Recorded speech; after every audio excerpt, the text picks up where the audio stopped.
The 7 men who rejected Evelyn Carter never looked back.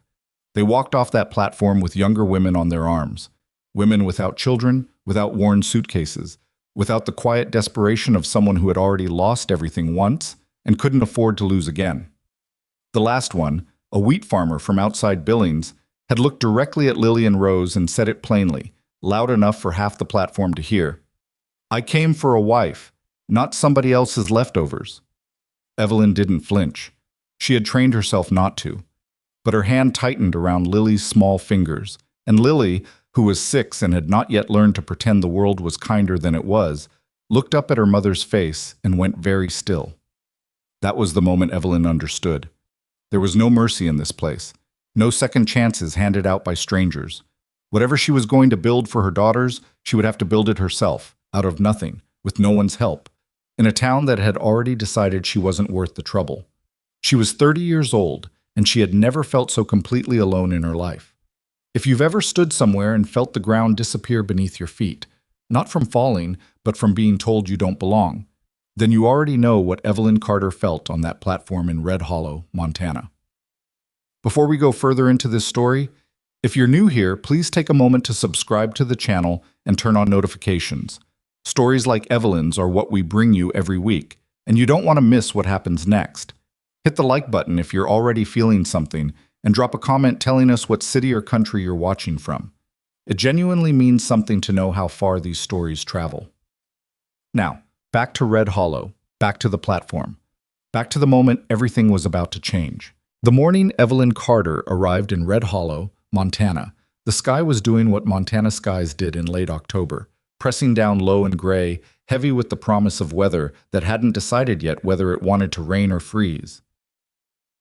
The platform at the Red Hollow station was crowded with people who had come to watch, not out of any particular warmth toward the women stepping off the train, but because there wasn't much else to do on a Thursday, and the arrival of mail-order brides from the east was the closest thing the town got to theater. Evelyn stepped down from the train car last, not because she was slow or uncertain, but because she had spent the final hour of the journey in the small, rattling washroom, trying to get the travel grime off her daughters' faces with a damp cloth and the last of the soap she'd brought from St. Louis. Lily had cooperated, Rose had not. Rose had opinions about soap and faces and the entire concept of being cleaned, and by the time Evelyn got her presentable, her own hair had come half out of its pins, and she didn't have a free hand to fix it. She stepped onto the platform with a worn leather suitcase in one hand, Lily's fingers in the other, and Rose attached to her coat like a small, determined anchor. Her hair was falling down on one side. Her traveling dress, which had been her best dress 3 years ago, was now simply the dress she owned that was least obviously in need of repair. She looked like what she was, a woman at the end of a very long journey who had not yet arrived anywhere safe.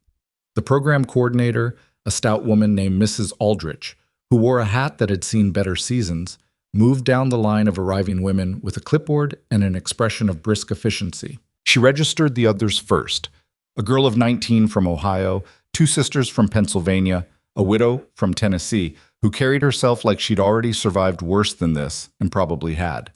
Each woman was checked off, directed to stand in a designated area, and introduced in turn to the men who'd come to make their selection. When Mrs. Aldrich reached Evelyn, she glanced at the twins, then at Evelyn, then made a small notation on her clipboard that she didn't explain. Carter. Evelyn Carter. She said it like a confirmation rather than a greeting. "You disclosed the children in your correspondence?" "I did," Evelyn said, "to every one of them." Mrs. Aldrich looked at her clipboard again. "You're listed as having 7 prior correspondences through the program." "That's correct." The woman's expression didn't shift exactly, but something in it settled into a particular shape. The look of someone doing arithmetic and not liking the sum. "Well," she said, and moved on. 7 correspondences. 7 men who had written to her over the course of 14 months. Men who had read her careful letters, her honest descriptions of herself and her situation, her clear-eyed accounting of who she was and what she came with. 2 daughters. No money. Practical skills, willingness to work. A strong constitution and a stubborn refusal to be defeated by circumstances that had defeated women with more resources than she'd ever had. 7 men had found that accounting insufficient. The first had withdrawn after her second letter, when she described the girls in enough detail that he could no longer treat them as an abstraction. The second had written back to ask if there was any possibility the children could be placed with relatives, and Evelyn had not written back at all. The third had come to see her in St. Louis, had sat across from her at a boarding house table for 40 minutes, and had then excused himself to use the necessary and never returned. She'd found out later he'd sent Mrs. Aldrich a note saying he needed someone who could give him children of his own. The fourth, fifth, and sixth had each cited variations on the same theme. The children were too young, too many, too present. One of them had put it with a bluntness she almost respected. He wasn't looking to raise another man's family. The seventh, the wheat farmer from Billings. She had met on the platform that morning, before she'd even set down her suitcase. He had walked over to introduce himself, looked at Lily and Rose for approximately 4 seconds, and said the thing about leftovers loudly enough for half the crowd to hear. Lily had not understood the word in the way it was intended. Rose had understood enough to know it wasn't kind. She had pressed her face into Evelyn's coat and stayed there, and Evelyn had stood very still with her hand in Lily's and let the moment pass over her like bad weather. Something you couldn't stop, only endure. She moved to the far end of the platform after that, where the light was thinner and the crowd thinner, and no one was looking at her with particular interest. She watched the other women find their futures in the span of an hour. The girl from Ohio went with a young rancher who couldn't keep the smile off his face. The Tennessee widow sized up 2 different men before selecting one with the calm deliberation of someone choosing good lumber. Even the last of the Pennsylvania sisters, who had seemed the most nervous of all of them on the train, walked off the platform with a man twice her age who offered her his arm like it was something precious. The platform emptied the way platforms do. Gradually, then all at once. Evelyn was left standing at the end of it with her suitcase and her daughters, and the particular quality of silence that follows when you have been made unnecessary. She was trying to calculate options. It was what she did when feeling threatened the possibility of becoming panic. She converted it into arithmetic. She had enough money for 3 nights at a boarding house if the rates were modest. She could wire Mrs. Aldrich's office in St. Louis to report the situation, though she wasn't certain what that would accomplish. She could look for work in Red Hollow itself, though what a woman with 2 6-year-old twins and no local connections could find in a frontier cattle town in late October was not immediately obvious. She was running through the numbers for the 4th time, getting the same results, when she heard it. The horse came before the man did. The sound of hooves on the main street, not the careful, measured pace of a working animal, but something faster and more purposeful, a horse covering ground because its rider intended to cover ground. The sound reached the platform before the animal came into view, and several of the remaining bystanders turned to look. Nathaniel Blackwood rode into Red Hollow the way he did most things, without particular announcement and without much apparent concern for what anyone thought about the timing. It was a large man on a large horse, both of them trail dusty and moving with the particular efficiency of beings that spent most of their lives outdoors. He had the look of someone who had ridden a long way and would ride a long way home, and regarded this in-between stop as a logistical necessity rather than a social occasion. He was not young, late 30s, maybe older. The outdoors aged men unevenly out here, carved some of them down to wire and dried leather, and left others with a solidity that looked like it had been there a long time and intended to stay. Nate Blackwood was the second kind. He wore his wealth the way working ranchers sometimes did, which is to say, he didn't wear it at all. The coat was good quality but old, the boots were better, and neither suggested a man who spent much thought on appearances. The town knew him. That was obvious from the way people straightened slightly as he tied his horse at the post and came toward the platform. Not out of warmth, exactly, but out of the particular attention people paid to someone whose opinion of you had material consequences. Mrs. Aldrich intercepted him with the clipboard. "Mr. Blackwood, I wasn't certain you'd make it today." "Finished up early," he said. Not apologetically, not expansively, just as a fact. "I'm afraid most of the ladies have already been matched," she said, with the careful tone of someone managing expectations. I can see what's here." He was already looking past her. Not at Mrs. Aldrich, not at the few remaining bystanders, not at the empty end of the platform where the day's commerce had been conducted. At the far end of the platform, where the light came down thin through the overhang, Evelyn Carter was trying to fit Rose's coat button back through its loop. Rose was not helping with this effort. Lily had found a crack in the platform boards that was absorbing her complete attention. Nate Blackwood walked past Mrs. Aldrich and her clipboard. He walked the length of the platform at the same pace he'd come through town. Not hurrying, not hesitating, just moving in a direction he'd decided on. The bystanders watched. A few of them exchanged glances. None of them said anything. He stopped in front of Evelyn. She looked up from Rose's coat button. Whatever she'd expected to see when she looked up, another rejection, a curious stranger, someone with a question. It wasn't this. A man standing in front of her with the bearing of someone who had made a decision and had not yet needed anyone else's opinion of it. "Evelyn Carter?" he said. "Yes." He looked at her for a moment, then at Lily, who had abandoned the crack in the boards to stare at him with the frank assessment of a 6-year-old who had learned to read strangers quickly. Then at Rose, who had gone still against Evelyn's side with the particular stillness of a child who has been unsettled enough times that stillness has become a protective instinct. "Nathaniel Blackwood," he said. "I run the Blackwood Ranch, north of here. About 40 miles. "I know who you are," Evelyn said, "or who people say you are." Something moved across his face. Not quite a smile, but the structural predecessor of one. Something that acknowledged the distinction she'd made. "What do people say?" "That you're the wealthiest rancher in the territory," she said. "And that you came here to pick from the selection, same as everyone else." "I came here to find someone capable," he said. "Not the same thing." She held his gaze. She had been doing that all day, holding the gaze of men who looked at her and found her lacking, and she had developed a certain steadiness in it. "Then you walked past everyone else on this platform to find capable." "The others made their choices quick," he said. "Fast choices on important things are usually lazy choices."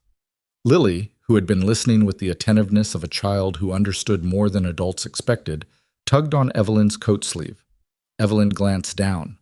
Lily looked at Nate Blackwood with an expression that was half challenge and half calculation, and said, "Are you going to say something mean about us?"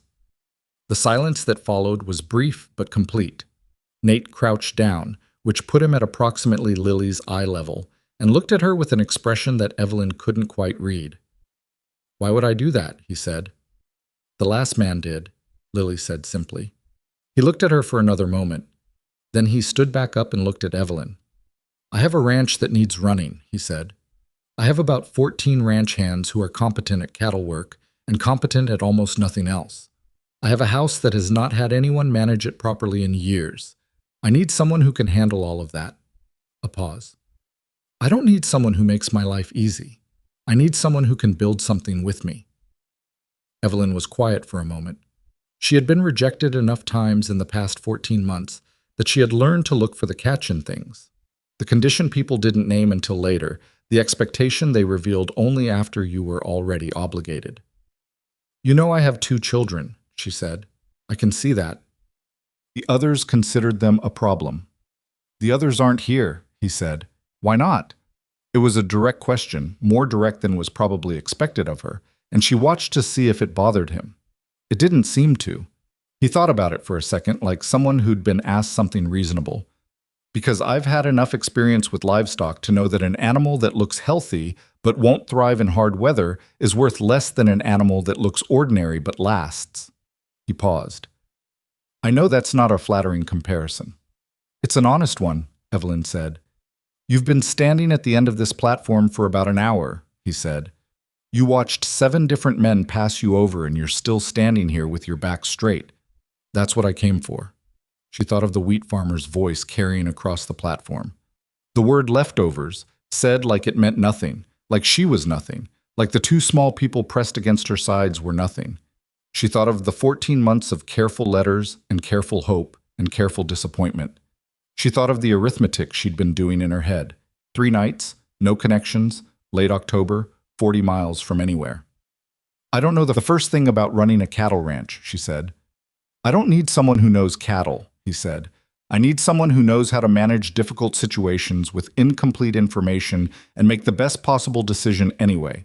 From what I can see, you've been doing that all day." Rose, who had been observing this entire exchange from behind Evelyn's coat with one eye, chose this moment to step out from behind her mother entirely and look at Nate Blackwood with the kind of direct assessment that Rose reserved for things she was trying to determine the fundamental trustworthiness of.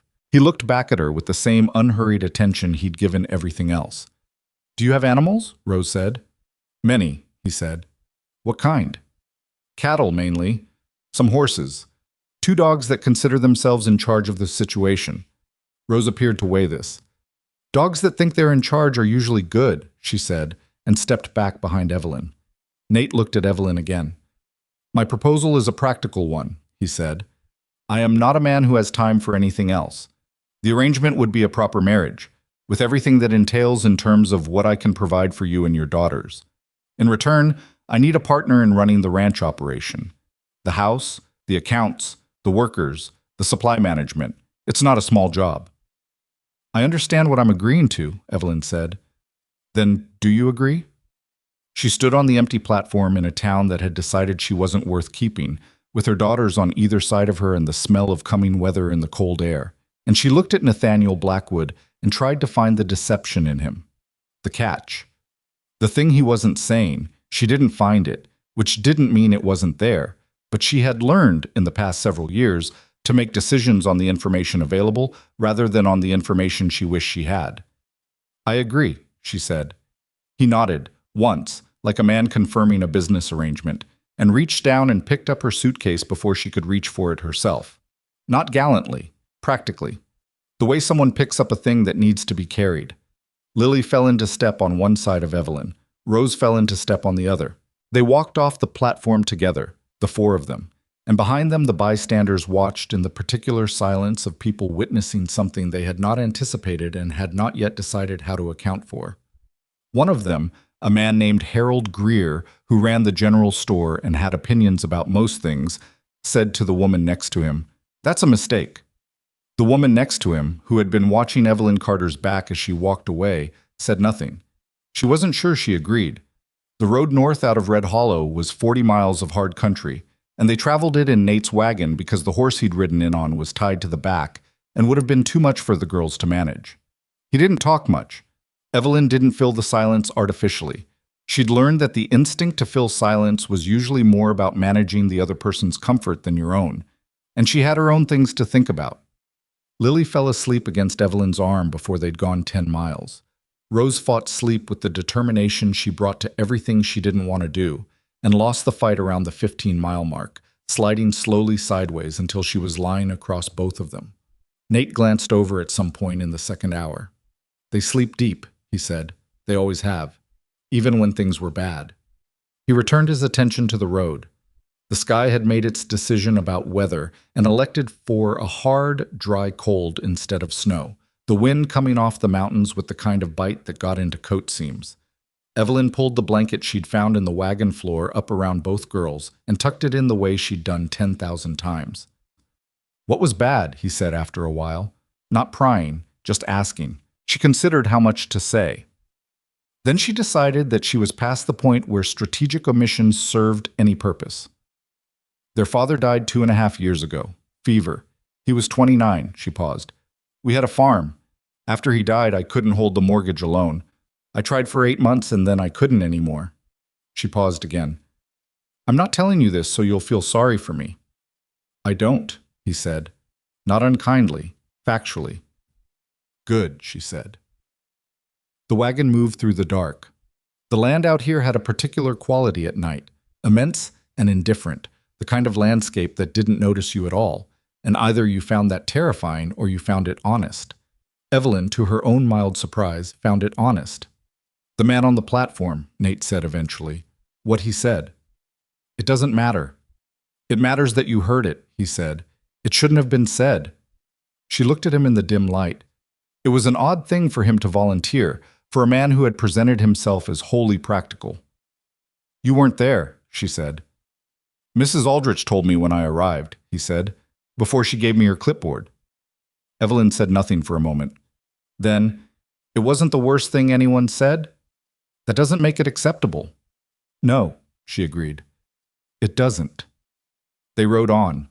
The road curved north, and the mountains that had been a smear on the horizon started to develop definition, their shapes asserting themselves against the dark sky with the particular authority of things that had been there long enough to stop caring whether you acknowledged them. Somewhere around the 30th mile, Nate said, "The ranch has been without a proper household manager for 4 years. Things work, but they don't function, if you know the difference." "I know the difference," Evelyn said. "The Hands are decent men, but they're used to having no one in the house, and they may take some adjusting to the change. I've managed difficult people before." He glanced at her. "What kind?" "Grieving people," she said. "People who are afraid and won't say so. People who've decided in advance that you're going to fail, so they can say they knew it." He was quiet for a moment. "That last kind is the ranch hands," he said. "Fair warning." "I appreciate the warning," she said. The last 10 miles passed in the particular cold that came in the hours between midnight and dawn, and when the shape of Blackwood Ranch came into view. The main house, the outbuildings, the dark bulk of the barn against the lighter dark of the sky. Evelyn looked at it for a long moment without saying anything. It was bigger than she'd expected. Not elegant, no one built for elegance out here, but solid and permanent in a way that spoke of intention, of someone deciding this place was going to last and building accordingly. The main house had a wide porch that ran the length of the front. Light came from one window on the ground floor, left burning by someone who'd expected their employer home. Nate brought the wagon to a stop. He got down first and reached up for Rose, who didn't wake, and held her with the uncertain competence of a man who had rarely held children but was paying close enough attention to get it right. Evelyn climbed down with Lily, who stirred and murmured something and went back under. They carried the girls inside. The house smelled of wood smoke and coffee and the particular staleness of rooms lived in by men who don't notice staleness. The housekeeper's room off the kitchen had 2 narrow beds that must have been prepared in advance, whether by Nate or by someone he'd told she didn't know. She laid Lily down first, then took Rose from Nate's arms and got her settled beside her sister, and pulled the blanket up around both of them. She stood in the doorway of the small room for a moment. Behind her, in the kitchen, she could hear Nate putting on the stove, the sound of iron against iron, competent and unsentimental. She turned and went back to the kitchen. "You should sleep," he said, not looking up from the stove. "In a minute," she said. She stood at the kitchen table and looked at the house around her. The worn counters, the practical arrangement of things, the window above the sink that would face east when the sun came up, the door to the back that probably led to the yard and the outbuildings. She was calculating again. Not escape routes this time. Possibilities. "The accounts," she said. "When do you want me to start on those?" He looked up from the stove. Something in his face registered a particular quality of attention, the look of a man recalibrating an expectation slightly upward. "Not tonight," he said. "Tomorrow then," she said. He went back to the stove. "Tomorrow," he agreed. She went to the room the girls were in and lay down on the narrow strip of bed that remained, Lily's warmth against her back, and listened to the wind come off the mountains and move against the house. The house held against it. Not perfectly. She could hear the places where the wind found edges, the small sounds of a structure doing what structures do in weather, but solidly the way things held that had been built right. She was in a stranger's house, in a marriage contracted that afternoon on a train platform, 40 miles from a town that had spent the day telling her she wasn't enough. Her daughters were asleep beside her. The man in the kitchen had picked up her suitcase without being asked and had said quietly and without performance that what had been said to her on that platform shouldn't have been said. She did not feel safe. She had not felt safe in so long that she'd stopped expecting the feeling as a baseline condition. But she felt something else, something smaller and more durable than safety. She felt like she was in the right fight. She closed her eyes and let the wind do what it was going to do. The sun came up over the eastern ridge at Blackwood Ranch, the way it did everything out here, without asking permission, without ceremony, just a hard line of light that moved across the land and said, "Another day, whether you're ready or not." Evelyn was already in the kitchen. She had been awake since before the light, lying in that narrow bed with Lily's warmth at her back and Rose's quiet breathing on the other side.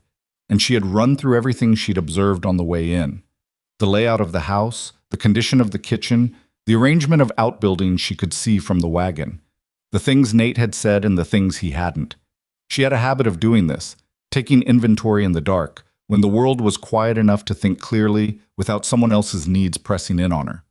It was something she'd started during the 8 months she'd tried to hold the farm alone after Daniel died, and she hadn't stopped. The kitchen was functional but neglected in the specific way of a space where no one had taken real ownership of it in a long time. Things were clean enough. The ranch hands clearly understood basic sanitation. But nothing was organized with any intention. The flour sack was on the wrong shelf. The oil lamp on the table needed its wick trimmed. There were 3 different skillets hanging on the wall, and none of them had been properly seasoned in months, which she could tell just by looking at the surface. She found coffee and started it. She found oats. She found a half wheel of hard cheese that was still good, and a crock of preserves that someone had put up. Probably not recently, probably not here, possibly purchased in town. She started what she could and stood at the kitchen window and watched the dark outside begin to separate into shapes. She was on her 2nd cup of coffee when she heard the hands. They came in from the bunkhouse the way men did when they didn't expect anyone to be in the main kitchen, loud, and without particular regard for their surroundings. The door came open and 3 of them walked in talking before any of them registered that the stove was going, and a woman was standing at the window holding a coffee cup and watching them arrive. The talking stopped. There were 3 of them, a tall, raw-boned man in his 40s who had the look of someone who'd been doing physical work his whole life and had no particular feelings about it one way or the other. A younger one, 20-something, with red in his beard and the slightly startled expression of someone who processed new information slowly but thoroughly. And a third, who was shorter and darker and had already started to smile, either at the situation or at her. She couldn't yet tell which. "Morning," Evelyn said. The tall one found his footing first. "Morning." He looked at the stove, then back at her. "Didn't know Nate was bringing anyone back." "I imagine there's quite a bit you didn't know yesterday," she said. Not unkindly. She handed him the coffee cup she'd just filled because she'd seen him look at the pot the way thirsty men looked at water. "Evelyn Blackwood. I'll be managing the household from here." The name felt strange in her mouth. She'd said it for the first time just now, without planning to, and it sat there in the morning air like something that hadn't fully solidified yet, but was getting there. The tall man accepted the coffee with the automatic response of someone who needed it too much to think about the social mechanics of the situation. "Tom Garrett," he said. "I run the south pasture." The younger one with the red beard had recovered enough to come the rest of the way into the kitchen. "Pete Dunnigan," he said. "That coffee smells—" He stopped, recalibrated. "Real good, ma'am." The shorter one, who had never stopped smiling, said, "Cal Reyes. I fix things when they break, which is frequent." He looked at the skillets on the wall, then back at her. "You going to reorganize the kitchen?" "Already started," she said. He looked at Tom Garrett. Tom Garrett looked at his coffee. Nate came in from the back of the house about 10 minutes later, and by that time Evelyn had 6 people in the kitchen.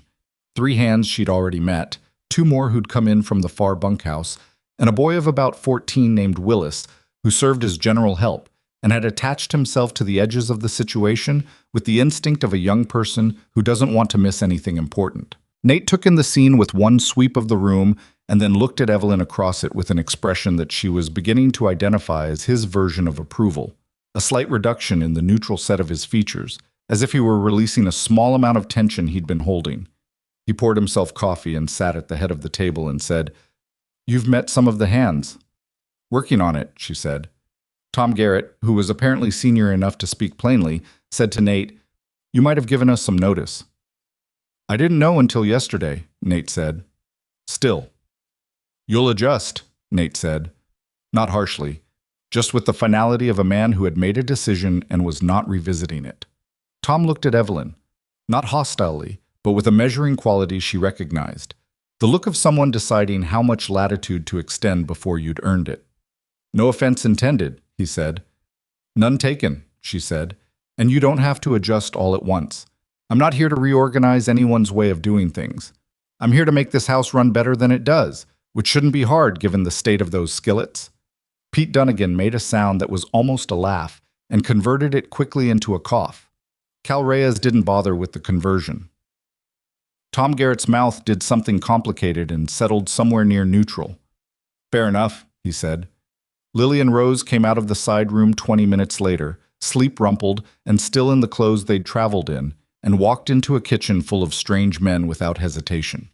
Rose stopped in the doorway and took a full inventory of the room with the systematic attention she brought to any new environment. Lily walked in and sat down at the table next to Pete Dunnigan because there was a biscuit in front of him, and she had correctly identified him as the person least likely to object to sharing. The hands looked at the children the way men sometimes looked at things they hadn't expected and didn't know the protocol for. Not unkindly, but with the slight awkwardness of people who'd been living without that particular variable for a long time and needed a moment to recalibrate. Willis, the 14-year-old, was the only one who didn't hesitate. He slid the biscuit plate toward Lily with the ease of someone who had younger siblings and knew how children operated. "You want one?" Lily took two. Rose came and sat beside Evelyn, pressed close, and ate without speaking. She was watching the men the way she watched most new things, patiently, like someone doing a long calculation. Nate watched all of this from the head of the table. He said nothing, but he was paying attention in the particular way he paid attention to things. Not obviously, not with any performance of observation, just with a quality of awareness that didn't miss much. After breakfast, he took Evelyn out to walk the property. It was not a romantic walk in any sense of the word. It was a working tour, conducted at a working pace, and he spoke about the ranch the way he talked about everything, directly, without embellishment, with the assumption that she was capable of understanding what she was being told if it was told clearly.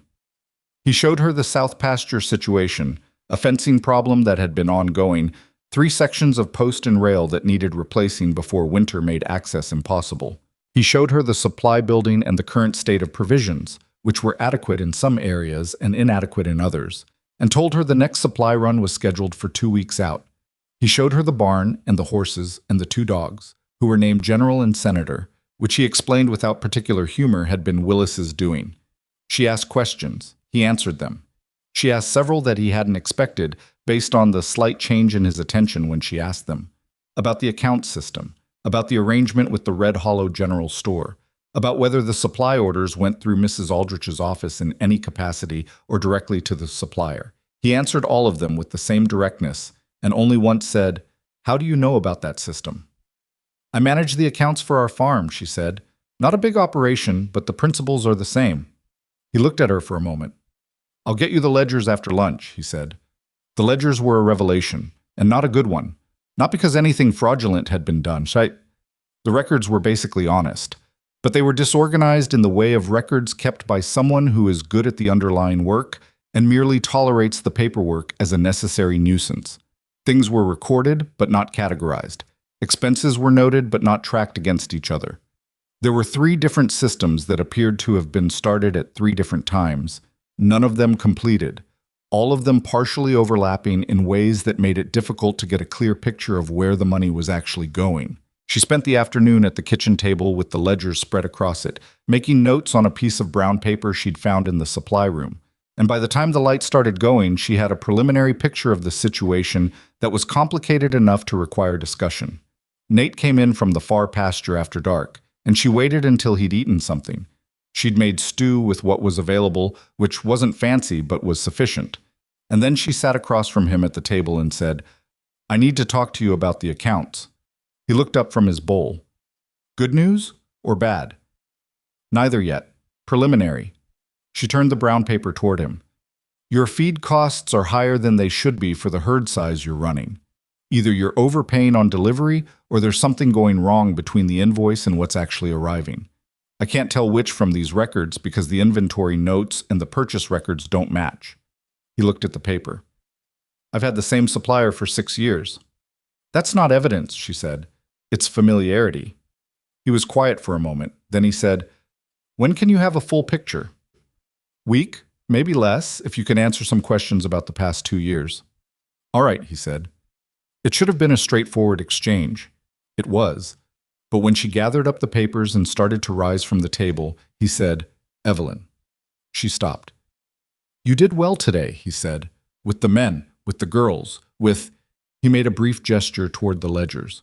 "All of it." She stood with the papers in her hands and looked at him. He was not a man who gave compliments lightly. She'd already understood that much about him, which meant the words weighed more than they would have from someone who said them freely. "I had a long time to think on the wagon last night," she said, "about what this was going to need." "And?" And I think, she said carefully, that what it needs is someone who won't pretend it's easier than it is. He looked at her. That's what I thought too, he said. She went to check on the girls. The first week was not smooth. She had not expected it to be. The hands were adjusting, which meant they were not quite hostile and not quite cooperative. They were in the particular middle state of people who have decided to wait and see, which at least meant they weren't actively working against her. Tom Garrett was the key. She understood that immediately. He had the senior position and the natural authority that came with age and competence, and the others looked to him when something new was introduced to determine the acceptable response. If Tom Garrett decided she was tolerable, the rest would follow. If he decided she was a problem, she'd have 14 different versions of the same problem every day. She focused her energy accordingly, not through strategy or manipulation. She'd found that people usually saw through both eventually, and the recovery cost more than the initial gain. She did it by doing the job, consistently and without complaint, and by asking Tom Garrett's opinion on things she actually wanted his opinion on, rather than things she was asking about just to make him feel consulted. On the third day, she asked him about the fencing problem in the south pasture. He'd mentioned it at breakfast the first morning in passing, and she'd held on to it. Nate said there are 3 sections that need replacing before winter, she said. I want to understand what's involved so I can account for it in the supply order. Materials, time, how many hands. Tom looked at her with that measuring look. Why do you need to know that for the supply order? Because if I'm ordering supplies and I don't account for the labor schedule, I'll order the wrong things at the wrong time, and someone will be standing in a half-finished pasture in December wondering where the cedar posts are. He was quiet for a moment. Then he started talking about the fencing problem, in the specific practical detail of someone who knew it well and had been wanting someone to ask who would actually understand the answer. She listened. She took notes on the brown paper she'd been using for everything. She asked 2 follow-up questions that prompted another 10 minutes of explanation. When he finished, Tom Garrett said, "You're not what I expected." "What did you expect?" He considered it honestly. "Someone who'd want to change everything at once," he said, "or someone who wouldn't want to touch anything because it wasn't her place." "Neither of those works," she said. "No," he agreed. "They don't." That was day 3. On day 5, the real problem arrived, and it came in the shape of a woman named Dorothy Crane. Dorothy Crane was the wife of Gerald Crane, who owned the 2nd largest cattle operation in the territory, and who had made no secret of his opinion that Nathaniel Blackwood's land practices were aggressive, and his fencing strategies were designed to disadvantage his neighbors. The Cranes and the Blackwoods had been in a low-grade territorial dispute for several years, nothing that had come to anything serious, but the kind of sustained friction that shaped the dynamics of a community and everyone in it. Dorothy Crane arrived at Blackwood Ranch on the 5th morning in a buggy driven by a hired hand and accompanied by 2 other women from the Red Hollow Ladies' Social Committee. And she presented herself at the front door with the particular combination of social warmth and strategic intent that Evelyn had seen before in women who were skilled at using courtesy as a form of pressure. Evelyn answered the door herself. The girls were at the kitchen table with a primer she'd found in a crate in the back room, someone's books, possibly Nate's from a long time ago, and Willis was in the yard. "Mrs. Blackwood," Dorothy Crane said, with a smile that had been calibrated to be just slightly too warm to reject. "I'm Dorothy Crane. We've been hoping to call on you since we heard the news. May we come in?" She was perhaps 50, well-dressed in the frontier sense of the word, with a face that had once been handsome and was now interesting in the way that faces became when the original structure was good and time had added depth without subtracting the underlying quality. She was also, Evelyn understood immediately, someone who had spent years being the most influential woman in this county and was in the process of deciding what exactly this newcomer's arrival meant for that position. The 2 women with her were younger and less legible. They had the look of people present to observe rather than participate. "Of course," Evelyn said, and stepped back from the door. She showed them into the front room. She did not apologize for the state of the house, because the house was presentable.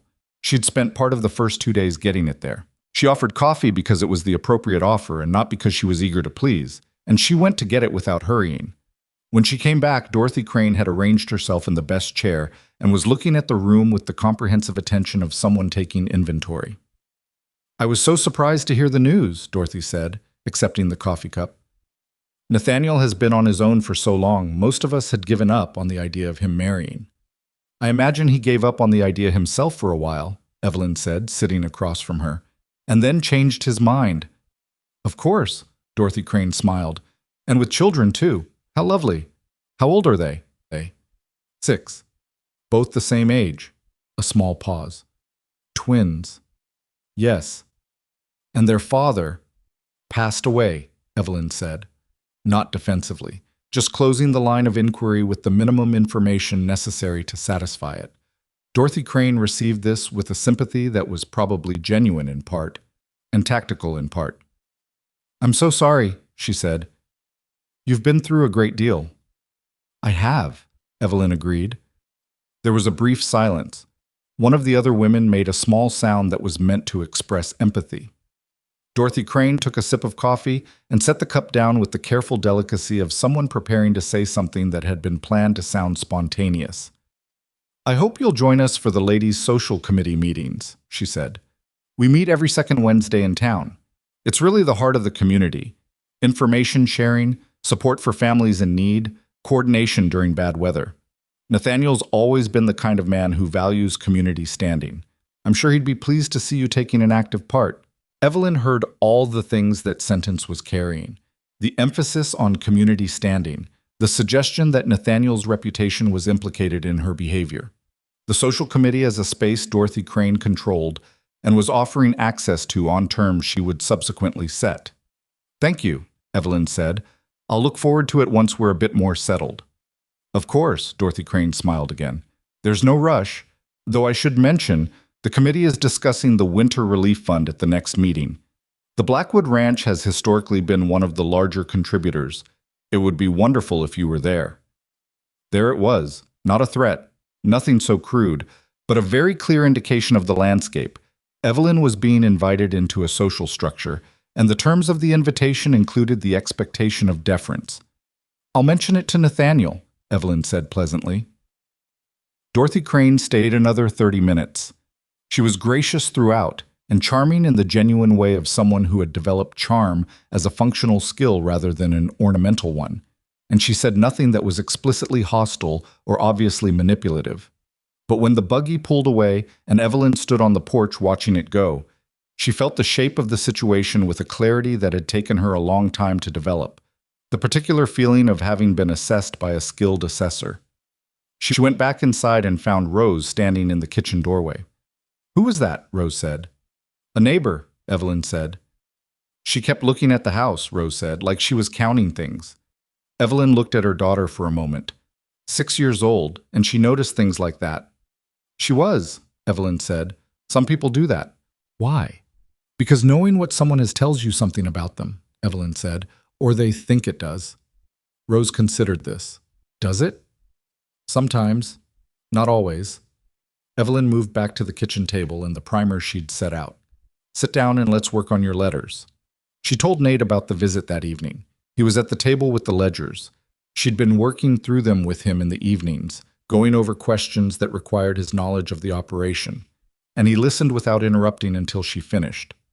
Dorothy Crane doesn't come calling for nothing, he said. No, Evelyn agreed. She came to see what I was. And what do you think she decided? I think she decided I wasn't certain enough to be dismissed and wasn't obviously manageable enough to be absorbed, Evelyn said. So she's waiting. He looked at her across the table. You've met women like her before. I've met the type, Evelyn said. Different names, same architecture. Something shifted in his face again. That slight release of tension that she was beginning to understand was his version of being impressed. What do you want to do about it? Nothing, for now. There's nothing to do about it yet. She picked up the pencil she'd been using to annotate the ledger margins. She's going to wait to see if I make a mistake before she decides on an approach. So the thing to do is not make a mistake. Simple enough, he said, with the slight dryness that had turned out to be the texture of his sense of humor. Straightforward isn't the same as simple, she said. He returned to the ledgers. She returned to her notes. The house was quiet, except for the fire and the wind outside, and the distant sound of the girls talking in the room they'd been given. A real room now, the second bedroom upstairs, which had been used for storage and which Willis and Pete Dunnigan had cleared out in an afternoon without being asked, on what Evelyn suspected was Tom Garrett's indirect instruction. She had not thanked Tom Garrett for that directly. She'd thanked Pete and Willis in front of him, specifically enough that he would know she understood where it came from, and she'd watched his face receive that acknowledgement with the very slight satisfaction of a man who had done a decent thing and been correctly seen. Progress was not clean, it was not linear. It came in increments so small they were sometimes invisible until you looked back from a distance and realized the ground had shifted. The account irregularities were the next thing that broke into the open. Evelyn had been working through the feed supplier records for several days, cross-referencing them against the inventory logs she'd found and the notes Tom Garrett had given her about actual herd consumption. The numbers didn't match, not catastrophically. It wasn't the kind of discrepancy that announced itself, but consistently, in a way that pointed to a pattern rather than an error. She presented it to Nate on a Sunday evening when the hands were off duty and the house was quiet. She had it laid out on the table, 3 columns of figures on brown paper, the invoice amounts on one side, the received quantities on the other, the difference in the third. The difference, across 18 months of records, amounted to something significant. Nate looked at it for a long time without speaking. Vernon Mills, he finally said. Vernon Mills was the feed supplier he'd used for 6 years. I don't know if it's him or if it's somewhere in the delivery chain, Evelyn said. I can't tell from the records, but someone has been invoicing for more than is arriving. How long have you been looking at this? Since the 3rd day, she said. He looked up from the papers. You found this in 3 days. I found the pattern in 3 days. It took until now to be certain enough to show you. He was quiet for a long moment. The fire cracked in the stove. Outside, the wind was doing what it had been doing all week, working at the edges of things, finding the places where the cold could get in. Vernon Mills came to my father's funeral, Nate said. It was not said as a defense of the man. It was said like someone setting a weight down on a scale to understand what it amounted to. I know that doesn't mean it wasn't him, he continued. It doesn't, Evelyn said, but it also doesn't mean it was. You need better records going forward either way. Yes. And you need to verify the next delivery yourself, she said. Count it before anyone signs the invoice. I'll do it. I can come? She said. He looked at her. You want to come to a feed delivery? I want to understand the full picture, she said, and I want whoever is receiving those deliveries to know that someone is paying attention now. He was quiet again. Then, all right. She began to gather up the papers, stacking them in the order she'd use for reference. When she'd finished, she looked up and found him still watching her. What? She said. Nothing, he said. But that slight shift in his expression, tension releasing, almost like exhaling, was back again. Nothing at all. The delivery came on a Thursday, 3 days later. Nate was there. Evelyn was there. Tom Garrett was there, which had been Nate's idea, because Tom had the kind of presence that people registered as serious without it needing to be explained. Vernon Mills arrived with his wagon and 2 men and the same easy manner of a man who had been doing business with someone long enough to treat the relationship as settled. He was perhaps 65, stocky, with a gray beard and the wind-battered look of a man who spent considerable time outdoors. He registered the change in the reception immediately. His eyes went from Nate to Evelyn to Tom Garrett and back to Nate. Nathaniel, he said, heard you got married. I did, Nate said. This is Evelyn. She's been going through the accounts. The pause that followed was brief, maybe a second, but Evelyn had been watching Vernon Mills's face when Nate said it, and she saw the pause, and she saw what was in it. Not guilt, not exactly, but a recalibration. The look of someone who understood that a variable had changed. Good to meet you, Vernon said to Evelyn. And you, she said. We'll count the load before we sign. Another pause, shorter this time because he'd already adjusted once. Of course, he said. They counted it. The load was 12 units short of the invoice. Vernon Mills looked at the count. He looked at Nate. He looked at Evelyn, who was holding the invoice and looking back at him with an expression that had nothing aggressive in it, just attentive, clear, and entirely steady. Delivery error, he said. Must have been loaded short. I'll have the difference out by end of week. We'll adjust the invoice now, Evelyn said, and going forward, we'll be counting every delivery. Vernon Mills nodded slowly. Fair enough, he said. He did not meet her eyes when he said it. Nate paid the adjusted invoice without comment. When the wagon had gone and it was just the three of them in the supply yard, Tom Garrett looked at the loading dock for a moment and then said, "That's been happening a while." "Yes," Evelyn said. He looked at her.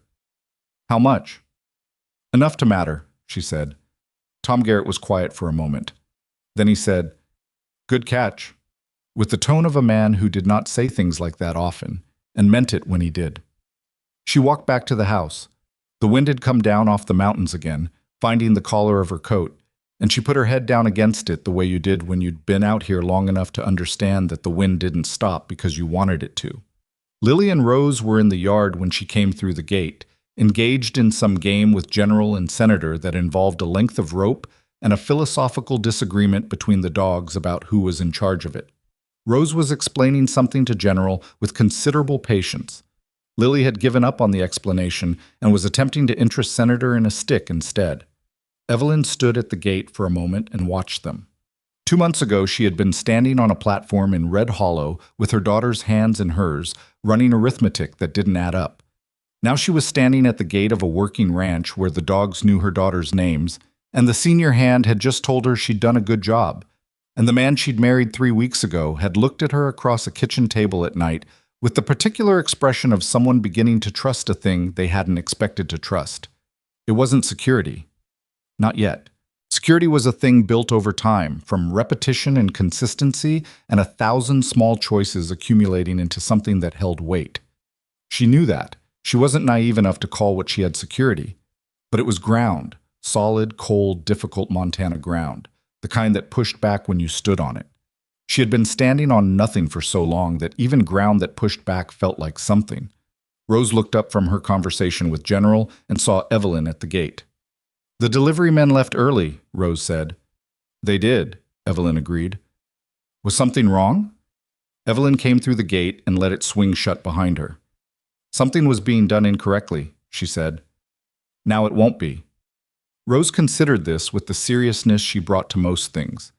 "Did you fix it?" "Yes," Evelyn said. Rose nodded once, satisfied, and went back to General. Lily abandoned Senator and came and leaned against Evelyn's arm in the way she sometimes did, not asking for anything, just making contact, the way children did when they were checking that you were still there. Evelyn put her arm around her and stood in the cold yard and felt the wind and the dogs and the sounds of the ranch going about its business all around her. The house was behind her. The mountains were in front. The sky was doing what it did out here, enormous and indifferent and honest.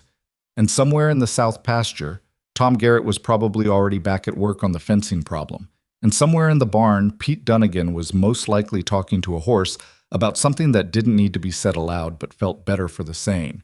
She had 12 ranch hands who were cautiously deciding she might be all right. She had a husband who looked at the ledgers with her at night and said less than most men would have and meant more by the less. She had daughters who were teaching frontier dogs the correct social hierarchy and losing the argument cheerfully. She was not safe. She had Dorothy Crane on one side of the ledger and the question of Vernon Mills and the full extent of the supply irregularity still to be resolved. She had a house that still needed work, accounts that still needed ordering, a community that had not yet made up its mind about her, and a marriage that was 3 weeks old and built on practical terms and had not yet been tested by anything that practical terms alone couldn't cover. But she was here. She was standing on the ground. And Evelyn Carter, Evelyn Blackwood, had learned a long time ago that standing on the ground was where everything else began. The first snow came in the second week of November, and it came the way bad things often did out here. Not with warning, but with a gradual intensification that you didn't fully register until you were already inside it. Evelyn had been watching the sky since morning. She'd grown up in Ohio, where snow announced itself with a particular quality of light and a stillness in the air that you learned to read the way you learned to read a person's face, not from any single feature, but from the accumulation of small signals that added up to something you understood before you could explain it. Montana snow was different. Montana snow didn't announce. It arrived. By midday, the temperature had dropped far enough that she could see her breath in the kitchen, even with the stove going, and by early afternoon, the world outside the windows had gone. The particular flat white that meant visibility was reducing and would continue to reduce. She had the girls inside before noon, She had the supply room inventoried by one. She had a conversation with Willis, who was the youngest and the one most likely to underestimate the weather, because youth had not yet taught him sufficient respect for things that could kill him, in which she told him clearly, and without negotiating the terms, that he was not going to the South Barn for the rest of the day, and that General and Senator could manage one afternoon without his supervision. Willis had the grace to look only moderately put out about this. Nate had ridden out to the east pasture that morning before the sky started doing what it did. Tom Garrett was with him, so were three of the hands. They had not planned to be gone long. A fence assessment, a look at the water situation at the East Trough, but long and not long were different calculations when weather moved in fast, and by 2 in the afternoon, Evelyn was standing at the kitchen window watching the snow come sideways and calculating. She was not panicking. Panic was a thing she'd learned to defer, to put in a mental space that she could access later when it was useful, and not now when it wasn't. What she was doing was thinking, which looked similar from the outside but produced different results. Pete Dunnigan came in from the bunkhouse, stamping snow off his boots. It was one of the three hands who had stayed behind, and he came into the kitchen with the slightly guilty energy of someone coming to check on something they'd been trying not to worry about. "They know to come in when it gets like this," he said. It was meant to be reassuring, but it came out like a question. "Tom Garrett knows," Evelyn said. "I'm not certain about the others. Tom won't let anyone do anything stupid. Tom will be managing the fence situation and the horses and the visibility and Nate all at the same time," she said. "People managing multiple things make different decisions than people managing one thing." Pete looked at the window. The snow was still coming sideways. "We could ride out. You could ride out, and then I'd have more people to worry about," she said. "Stay here." He stayed. They came in at 3:30. Evelyn heard the horses before she saw anything. The barn door, the particular sound of animals being brought in fast, voices in the yard. She had hot coffee on the stove, and she did not go to the door because going to the door would require opening it, and opening it would let the cold in, and the cold did not need more points of entry than it already had. Nate came in first. Snow in his coat, on his hat, on his eyebrows, which struck her as almost comically excessive until she saw the set of his jaw and understood that the ride back had been serious. Tom Garrett came in behind him with two of the others. The third, a hand named Bud, 30-something, the one she'd had the least direct contact with because he worked the Far Eastern sections and wasn't often in for meals, came in last with his left hand wrapped in a piece of cloth that had been his scarf and was now doing different work. "What happened?" she said. Not a question, a direction. "Wire," Nate said, already pulling his coat off.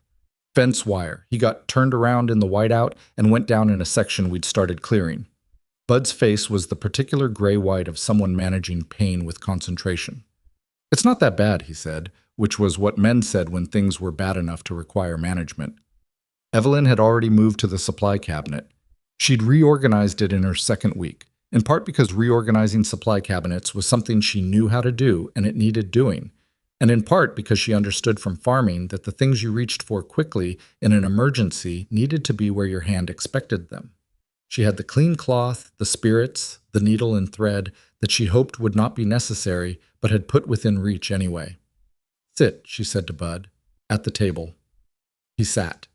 She unwrapped the scarf from his hand with the careful steadiness of someone who had done this before, not with fence wire, but with farming injuries, which arrived in their own variety of ways.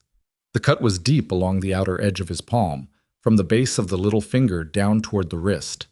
It had bled considerably and was still doing so, but it was clean. The wire had cut rather than torn, which was the better of the two options. She cleaned it. Bud's face went from gray-white to a more urgent color, and back again.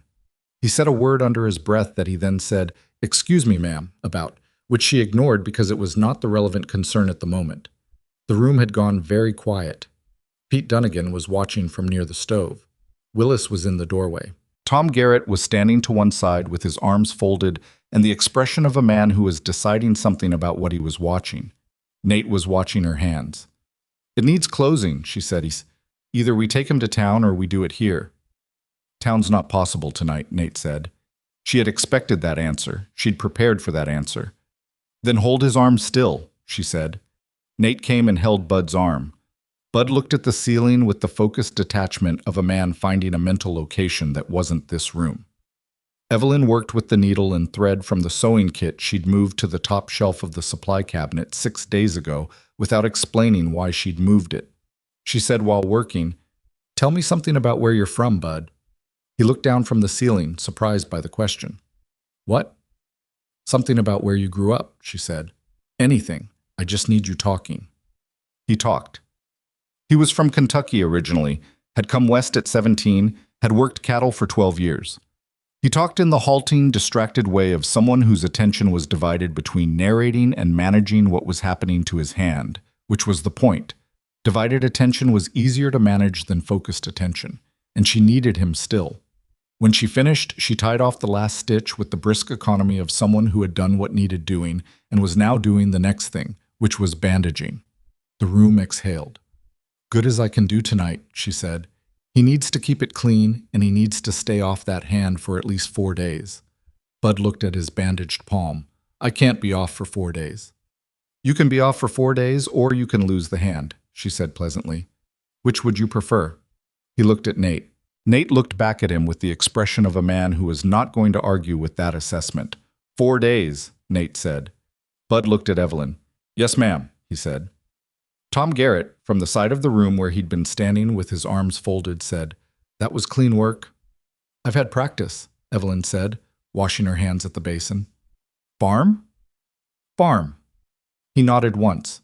Something in the note had a quality she recognized as the final settling of something he'd been carrying, a question he hadn't asked that had now been answered without asking. Later that night, after the snow had committed fully to the world outside, and the house was as close and warm as it was going to get, Nate came to the kitchen where Evelyn was sitting with the ledgers and the notes she'd been accumulating about the Vernon Mills situation, and 2 additional supplier accounts she'd started reviewing. He sat down across from her without being asked. "You knew it might come in like that," he said. "I've been watching the sky since this morning." "You had everything ready." "I didn't know what I'd need specifically," she said, "so I made sure I had options." He was quiet for a moment. He did this. Let silence develop past the point where most people felt the need to fill it, which she had come to understand was not absence but a particular kind of presence. He was thinking. "The feed account," he said. "Have you gotten further on the others?" She had. She pulled the second sheet of brown paper across the table toward him. 2 more suppliers showing similar patterns, not as significant as Mills, but consistent. She pointed to a column. "This one goes back further, almost 3 years.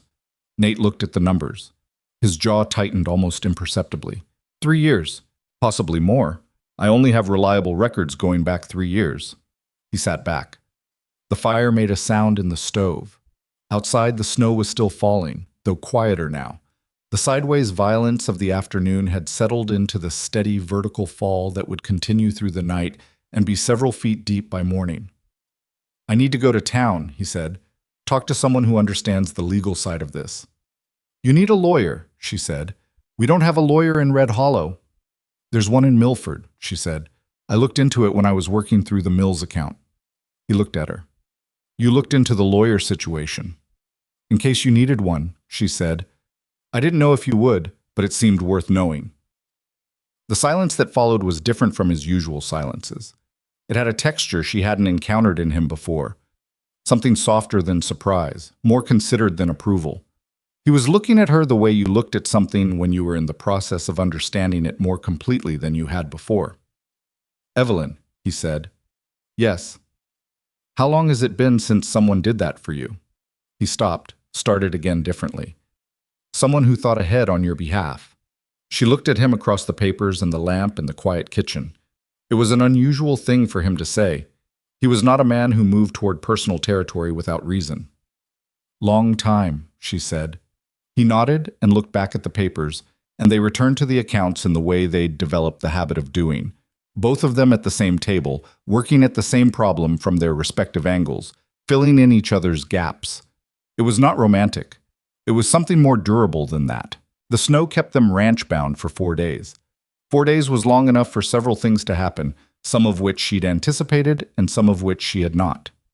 What she had anticipated, the close-quarters friction of 14 people in confined spaces with reduced outdoor work to manage. Men who were accustomed to the outdoors became different versions of themselves when they were stuck inside. Not worse necessarily, but more visible. You saw edges that the open land usually absorbed. She managed it by keeping the hands occupied with indoor work she'd been cataloging for exactly this kind of occasion. The harness repair that had been deferred, the storage organization in the near barn, the cleaning and oiling of equipment that worked better for the attention. She made sure there was always something warm from the kitchen at mealtimes and something to do in the hours between. What she had not anticipated, Rose.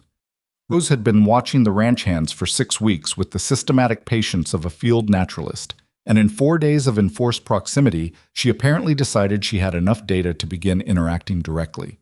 She started with Cal Reyes, who fixed things, because Rose was interested in how things worked, and Cal was the person who understood mechanisms. Evelyn overheard this first conversation from the kitchen. Rose's precise, serious questions about how the pump mechanism in the near barn worked, and Cal's slightly startled responses that gradually settled into the real explanation as he realized she was actually following it. By the second day of the storm, Rose was following Cal around the barn in her coat and boots while he did the indoor maintenance work, asking questions with the focused intensity of someone who would not stop until she had a complete picture. Lily, who had different instincts, attached herself to Pete Dunnigan, whose response to the confinement was to tell stories. He had a lot of them. 12 years of cattle work produced a particular inventory. And Lily sat across from him at the table and listened with her chin in her hands, and interrupted regularly with questions that were mostly about horses and occasionally about whether Pete had ever been seriously scared, which he answered with the honesty that Lily tended to extract from people without quite trying. Willis, who was 14 and therefore somewhere between the children and the men in terms of social position, seemed to find the twins' integration into the workings of the ranch oddly normalizing. He started eating meals closer to where the girls sat, rather than at the far end of the table, with the older hands. Tom Garrett watched all of this from a slight remove. He was not a man who warmed easily, and Evelyn had not expected him to. She'd been working with the steady accumulation of small things, not with any expectation of transformation. But on the third afternoon of the storm, he came into the kitchen while she was working on the accounts and sat down, not because she'd invited him or because there was a particular reason to, but in the way people sometimes sat down in kitchens when the alternative was their own company and they'd had enough of that. "Rose fixed the latch on the supply room door," he said. Evelyn looked up. "She did?" Cal showed her. "She fixed it herself." He paused. "She's 6. She's been like that since she could hold a hammer," Evelyn said, "or anything else with a function." Tom was quiet for a moment. "My daughter was like that," he said. "Took things apart, put them back together mostly." It was the first personal thing he had offered. She received it carefully, without making a large gesture of it, the way you received something fragile from someone who wasn't sure yet whether they'd wanted to hand it over. "How old is she?" Evelyn said. "She'd be 12, he said. The past tense hung in the room. She did not ask about it. He did not explain it. They sat in the kitchen with the snow still coming down outside, and after a while he got up and went back to whatever he'd been doing, and the conversation was over, and some kind of accounting between them had been quietly settled. On the 4th day, the snow stopped. The sky came back hard and blue and clear, with a cold that had teeth, but was the honest cold of winter rather than the indiscriminate violence of the storm. By mid-morning, the hands were moving again, assessing damage, digging out. Evelyn sent Willis to the barn with hot coffee and a covered pot, and made breakfast for everyone, and then stood at the back door looking at the transformed landscape. Everything she could see was white. The outbuildings, the fence lines, the mountains in the distance, all of it rendered in the same monochrome that made the world look simpler than it was, reduced to shape and light and shadow. She was still standing there when Nate came up beside her. "How bad?" she said. "Fencing in the south is down in 2 places we already knew about, and one we didn't," he said. "East Trough is frozen solid, but that's manageable. Near barn has some damage to the roof overhang. Cal's already on it." He paused. "Could have been worse." "It could be worse when the next one comes," she said. "Yes." "You should ride to Milford as soon as the road is passable," she said. "The account situation shouldn't wait." "I know." He was quiet for a moment, looking at the same landscape she was looking at. I've been thinking about what you found. If it's 3 suppliers, and if it goes back more than 2 years, it's significant money, she said. Yes. You'll need to decide whether you want to pursue it legally or handle it as a private business matter, she said. Both have different costs. I can lay out what I know on paper for the lawyer either way. Do that, he said. I'll go to Milford Thursday if the road allows. Or for another minute, letting the cold air do what cold air did. Clear out the accumulated closeness of 4 days inside, sharp and clean and without sentiment. She was thinking about Vernon Mills and the other 2 suppliers. She was also thinking about Dorothy Crane, who had not called again since the first visit, but who Evelyn understood was watching. She'd felt it in the interactions she'd had in town on the one supply run she'd made before the storm, in the particular quality of attention she received from women who were part of that social structure. The attention was not hostile. That would have been easier. It was evaluative, which was more complex and required more patience to navigate. She was thinking about Bud's hand and whether it was healing correctly, and whether she should have done something differently with the closure. She was thinking about the south pasture fencing and the new break they hadn't known about. She was thinking about Lily's voice at the table last night, laughing at something Pete Dunnigan had said. The laugh fully realized and unguarded in the way Lily's laugh had not been since before Daniel died, since before the farm, before the mortgage, before the 14 months of rejection and uncertainty that had put a layer of watchfulness over both her girls that she had been grieving without naming. Rose had fallen asleep in the armchair by the fire last night, not in the careful, braced way she sometimes slept, with her arms close and her body slightly curled as if expecting interruption. She'd fallen asleep the way a child fell asleep in a safe place, completely, with her mouth open and her legs hanging over the armchair arm at a thoroughly undignified angle, and her hand still holding the piece of rope she'd been using to demonstrate a knot Cal had taught her. Evelyn had stood and looked at that for a long moment. She had not cried. She'd learned to defer that too, the same way she deferred panic. But she had stood there and felt something that she didn't have a word for exactly. Something between relief and gratitude and a grief she hadn't known she was still carrying until some of it started to lift. She went back inside and closed the door on the cold. The road to Milford cleared enough by Wednesday for Nate to make the trip, and he left before first light with the papers Evelyn had prepared. Clean copies of the account records, the discrepancy analysis, the timeline she'd constructed from cross-referencing the 3 suppliers. She'd done them over 2 evenings while the girls were asleep, working by lamplight with the same focused economy she brought to everything that mattered. Nate looked at the package before he put it in his saddlebag. "This is thorough," he said. "A lawyer will need the specifics," she said. "Vague concerns are harder to work with than documented facts." "You've dealt with lawyers before." "Once," she said, "when we lost the farm. The bank had one. We didn't." He absorbed that without comment, in the way he absorbed things, receiving them and placing them in whatever accounting he kept. "I'll be back by dark," he said. "If it looks like you won't be, don't push the road," she said. He looked at her. There was something in the look that she was beginning to recognize. Not warmth exactly, though it wasn't the absence of warmth either. It was something quieter than warmth. The look of a man who was not accustomed to being considered and was still adjusting to the experience. "I won't," he said, and rode out. He was back by mid-afternoon, which meant the lawyer had received him quickly, or the news had been clear enough to transact efficiently. He came into the kitchen where she was at the table with Rose. Rose had decided to learn to read from the same primer Lily was using, not because she was behind Lily, but because she wanted to understand the decoding system from the beginning and not skip any steps. And he set his coat on the hook and his hat on the shelf and sat down. "The lawyer thinks we have grounds," he said, "for Mills at minimum. The other 2 will depend on whether we can get delivery records from them directly." "Mills won't cooperate," Evelyn said. "No. But the lawyer says we don't need him to. The invoice records and the inventory counts are enough to make a formal complaint and pursue recovery." He paused. He also said, another pause, shorter. He said whoever put these records together knew what they were doing. Rose looked up from the primer. "Mama put them together," she said, with the mild tone of someone stating an obvious fact. Nate looked at Rose. Rose looked back at him with the direct attention she gave everything. "I know," he said. "Then why did you say it like you were surprised?" Rose said. Evelyn put her hand over Rose's primer. "Letters," she said. Rose returned to the primer, but with the slight expression of someone who had made a point and was satisfied with it. Nate looked at Evelyn. The slight shift in his expression was back. She was learning the gradations of it, the one that meant approval, the one that meant surprise, the one that was rarer and harder to name, that she only saw occasionally, usually late in the evening at the kitchen table.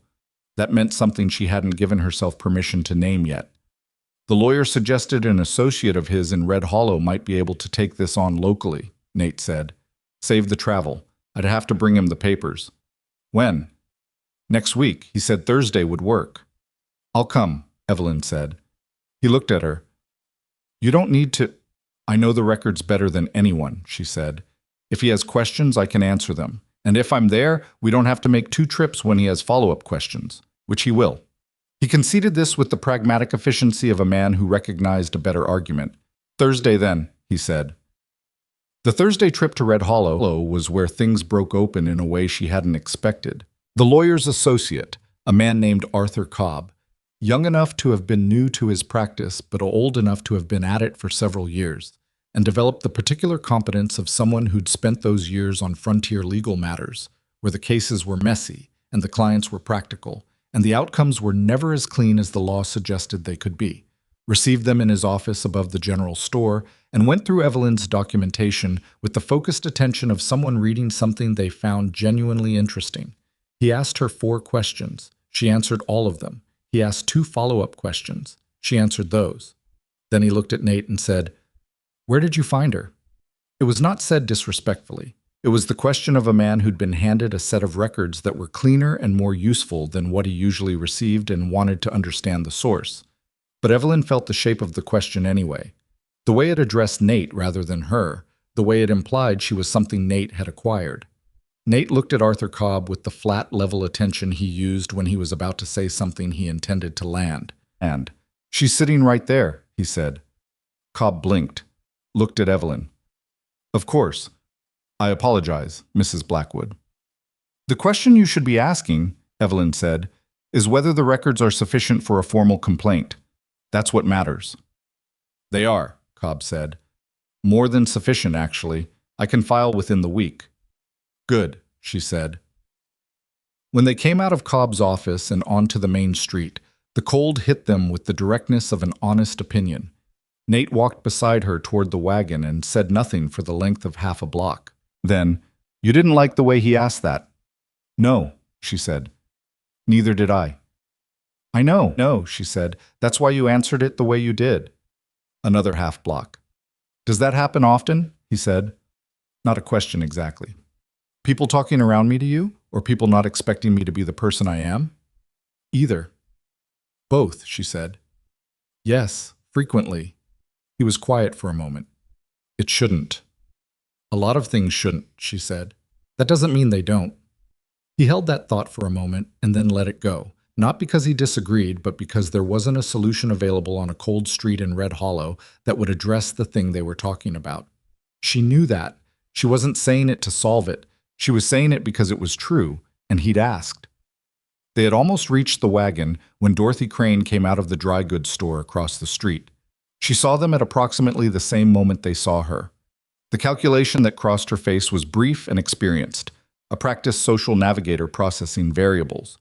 She came across the street with the particular grace of a woman who had decided how to respond before she finished crossing.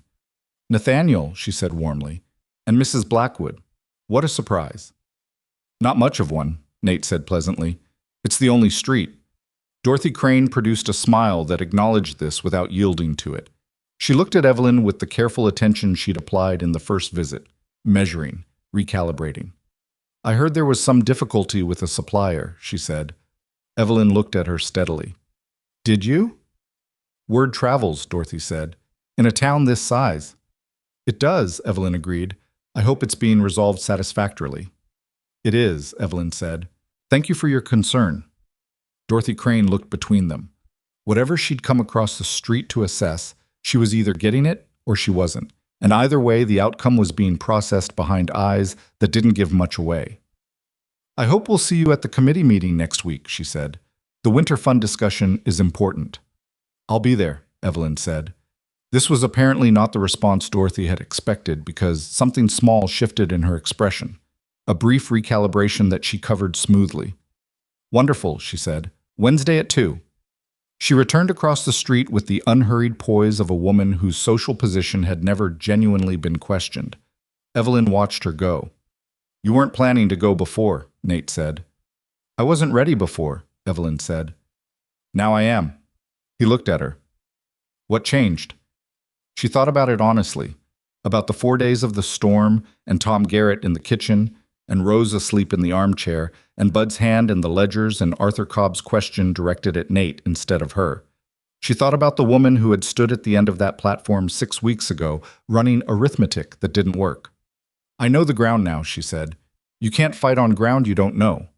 He absorbed this and put it where he put things. "All right," he said. They drove home through the cold afternoon, and the land around them was the same land it always was, big and indifferent and honest. And the ranch came into view at the 30-mile mark the same way it always did, its shapes asserting themselves against the sky with the authority of things built to last.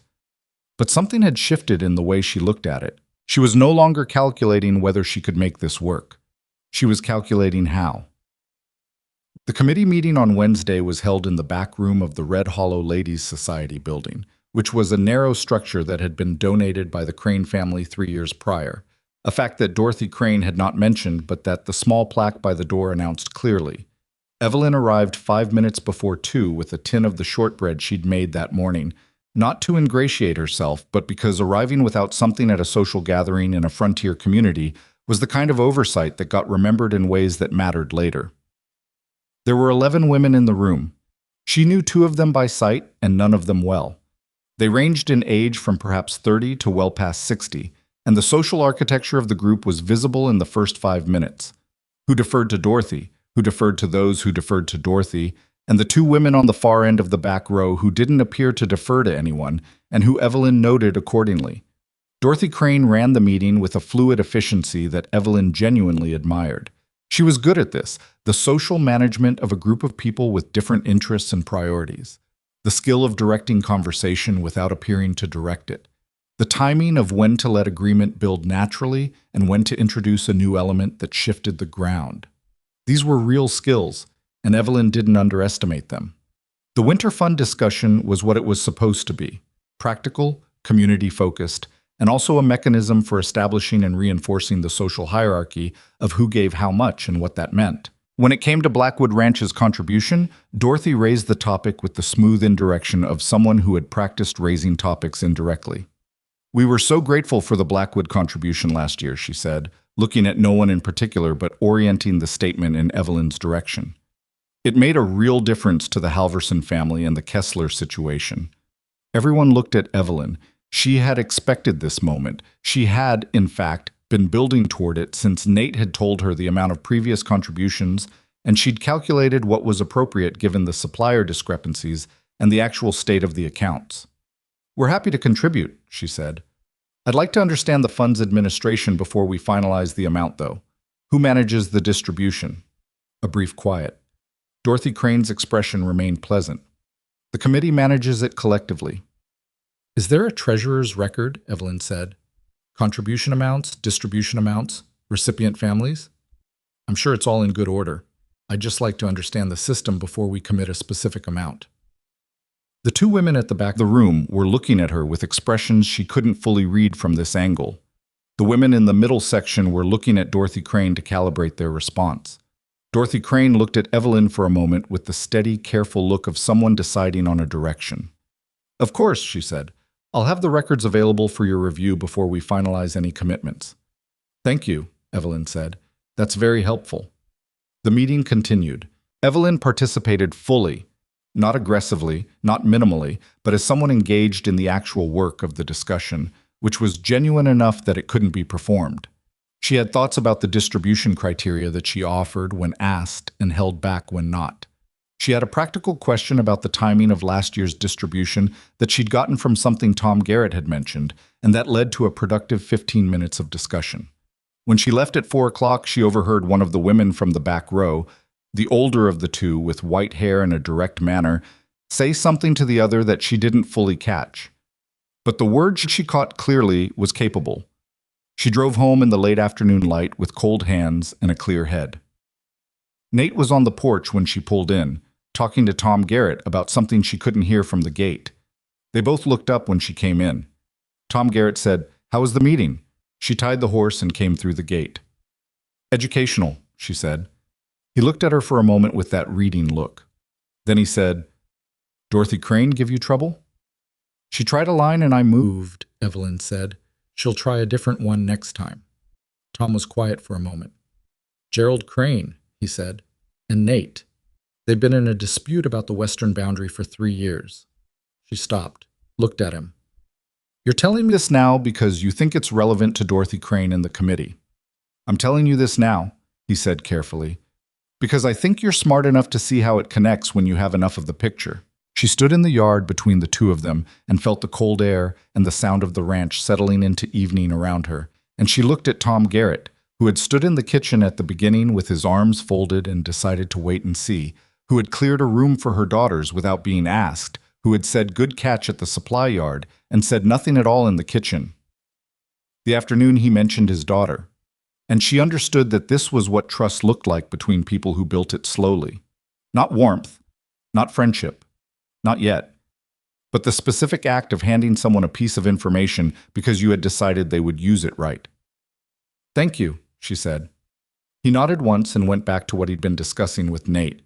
Evelyn went inside to where Lily was helping Willis set the table for supper, doing it wrong but with conviction, and Rose was at the window watching Cal Reyes work on the near barn roof overhang and probably cataloging his technique. The house smelled of the stew she'd put on before she left. One of the hands had kept the stove fed, which they now did without being reminded, a thing that had happened so gradually she wasn't sure exactly when it started. She took her coat off and went to the stove and stirred the pot and listened to the house around her. The sounds of it. The particular lived-in quality of a place where people were working and eating and arguing about the correct way to fold napkins and discussing roof repairs and talking to horses about things that needed to be said.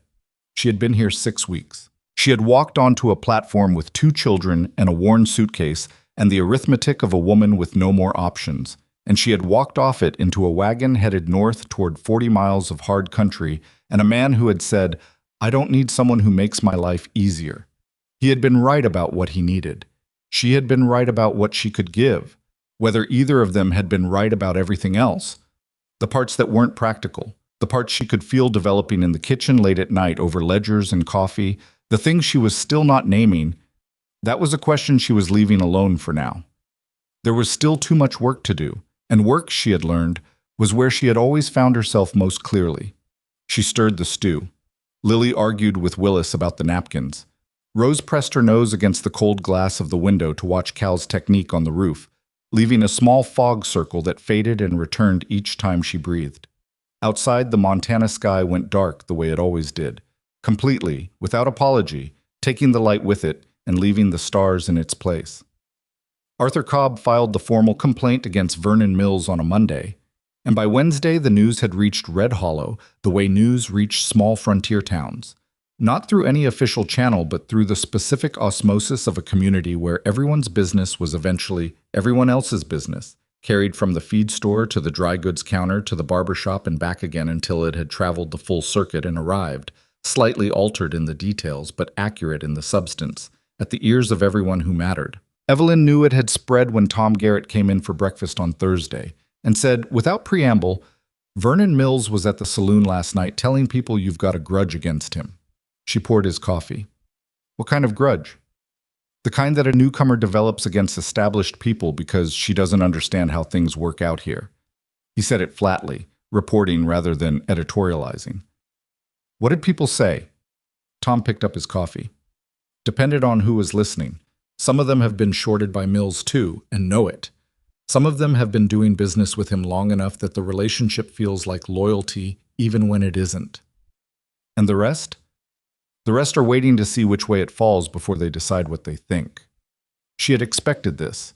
She'd known from the moment she walked into Arthur Cobb's office that the complaint would not exist in a vacuum, that it would move through the community and collect interpretations along the way, and that some of those interpretations would be shaped by people who had reasons to want a particular version to prevail. What she hadn't fully anticipated was the speed. Nate took it with the studied calm of a man who had been in territorial disputes before and understood that the first phase was always noise. "Mills has friends," he said at breakfast, when she told him what Tom had reported. "Some of them are people I do business with. Are you worried about that?" He thought about it honestly, which was one of the things she'd come to count on from him. He didn't give reassuring answers when honest ones were available. "Some," he said. "The Western Boundary situation with Crane is already making things complicated. Adding a supplier dispute on top of it gives people more surface area to have opinions on." "The boundary dispute," she said. "Tom told me it's been 3 years." Nate looked at her across the table. "He told you that at the committee meeting." "He told me it was relevant to understand," she said. "He was right." Nate was quiet for a moment with his coffee. "The Western Boundary runs along a ridgeline that Crane claims his grandfather established with a verbal agreement with the previous owner before I bought the land. There's no documentation. My deed says one thing. Crane's family says another. Has anyone surveyed it?" "Crane won't agree to a survey. He knows what a survey would find." She absorbed this. "So he's been stalling for 3 years. She thought about Dorothy Crane's careful social maneuvering, the committee, the winter fund, the way she'd looked at the house during the first visit, the specific intelligence of a woman who understood that social influence was a form of pressure that could be applied without leaving marks. "Dorothy Crane hasn't been making social calls," Evelyn said. "No," Nate agreed. "She hasn't." "She's been building a picture of what I am and whether I'm manageable," Evelyn said. "And Gerald Crane has been watching the supplier complaint to see if it creates enough friction with the community that your position weakens." Nate looked at her for a long moment. "That's a precise read." "It's the obvious read if you know what to look for," she said. "I grew up watching people do versions of this with smaller stakes and less land involved. The mechanism is the same." He set his cup down. "What do you think we should do?" It was a genuine question, asked as one person asks another whose judgment they have decided to trust. She had been waiting, in some part of herself she hadn't fully acknowledged, for him to ask her something like that. Not what she'd found in the accounts, not what she'd observed in the committee room, but what she thought they should do. The difference between being consulted as a resource and being consulted as a partner was the word "we." She took her time with the answer. "The supplier complaint stays on course. That's a documented financial matter, and walking it back now would signal weakness. The committee I handle myself, and I need you to let me handle it without stepping in unless I ask." She paused. "The boundary dispute needs to be resolved. 3 years is too long. Gerald Crane is using the uncertainty as leverage, and as long as the boundary is unsettled, he has a reason to keep pressure on you from every available direction. He won't agree to a survey." "He won't agree to a survey if you ask him," she said. "That doesn't mean a survey can't happen." Nate looked at her. "A survey can be commissioned without his agreement if there's a legal basis for it." "Arthur Cobb would know," she said. He absorbed this. Then, "You've been thinking about this for a while." "Since Tom told me," she said. 3 days. He didn't say anything for a moment. Outside, the ranch was starting its morning.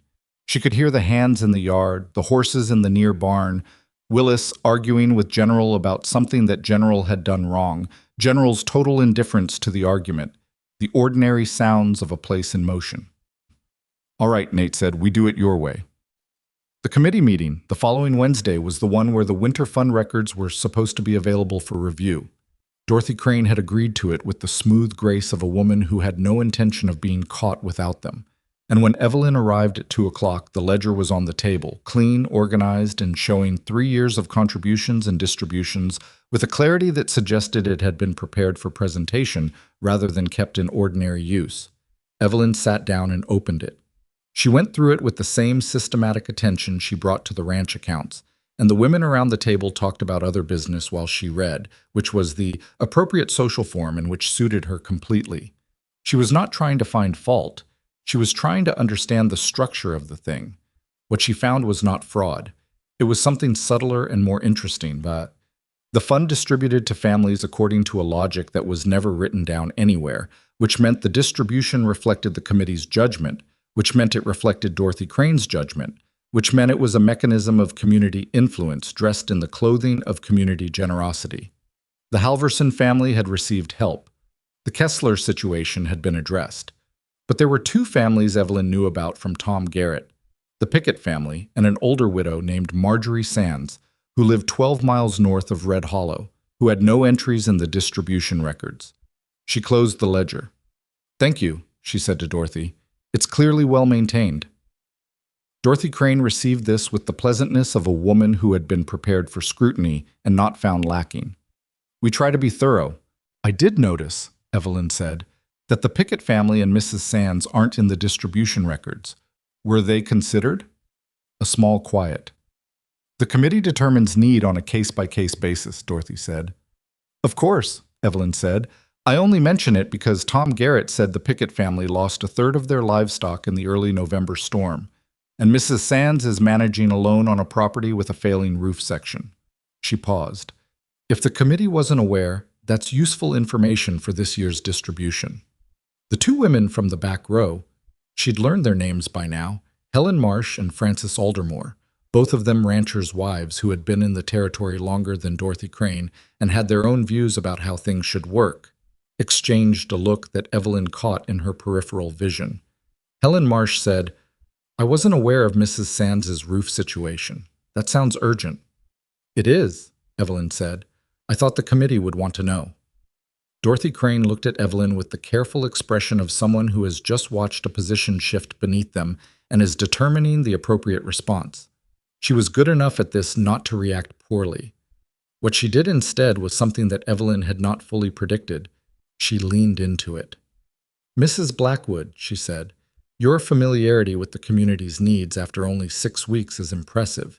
We could use that kind of attention to detail on the committee." It was an offer and an absorption attempt simultaneously. Evelyn recognized both. She accepted the offer and declined the absorption. "I'd be glad to contribute," she said. "If the committee is open to expanding the distribution criteria, I think we could serve more families effectively." The conversation that followed lasted 40 minutes and was the most substantive committee discussion Evelyn had observed since she'd started attending. Not because she dominated it. She was careful not to, because dominating a room you've recently entered is a fast way to create enemies you don't need.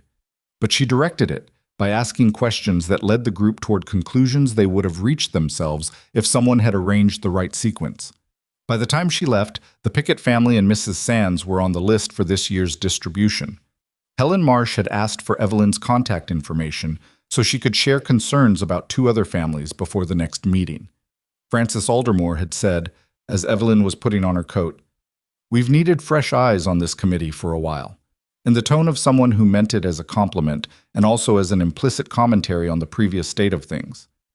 Dorothy Crane had walked her to the door with the unchanged social grace that was her consistent instrument, but something in the calibration had shifted. Not hostile. Dorothy Crane was not a woman who shifted to hostile without careful consideration, but adjusted, recalculating. "You're not what I expected," Dorothy said at the door. Not an apology. A concession, offered with the dignity of someone who made concessions carefully and meant them when she did. "You're not entirely what I expected either," Evelyn said. Dorothy looked at her for a moment with something that might, in different circumstances, have developed into genuine respect. "No?" "No," Evelyn said. "You care about this community. That part's real." Dorothy Crane looked at her steadily. "So does Gerald," she said, and it was the first time she had introduced her husband into a conversation directly, which Evelyn understood was intentional. Whatever disagreement he and Nathaniel have, it comes from a real place. "Most disagreements do," Evelyn said. "That doesn't make every position equally right." They looked at each other for a moment. 2 women who understood each other more clearly than either had at the beginning and who had not yet decided what that understanding meant. "Wednesday after next," Dorothy said. "I'll be there," Evelyn said. She drove home through the December cold with her hands in her heaviest gloves and the horse making a good pace on a road she now knew by its particular quality of ruts and frozen mud.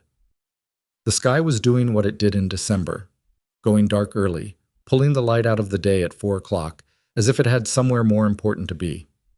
She thought about Dorothy Crane's face when she'd said Gerald cares about this community. The way the sentence had 2 meanings, and Dorothy had deployed both of them deliberately. She thought about the boundary dispute. Arthur Cobb had responded to Nate's inquiry about the survey with the information that yes, under territorial land law, a property owner could commission a survey without the neighboring owner's consent, and that the results of such a survey, if filed with the Territorial Land Office, would constitute a legal record that a subsequent dispute would have to address directly. Gerald Crane's avoidance of a survey was tactical. A filed survey removed the tactic. Nate had commissioned the survey the same week. The surveyor was due in 10 days, assuming weather cooperated. Gerald Crane did not yet know about it. She pulled into the ranch yard as the last of the light gave out, and Willis came to take the horse with the efficiency he'd developed over 2 months of doing it, and which had replaced his earlier tendency to drop one of the buckles and have to retrieve it from the mud. The kitchen window was lit. Nate's horse was in the near barn, which meant he was home.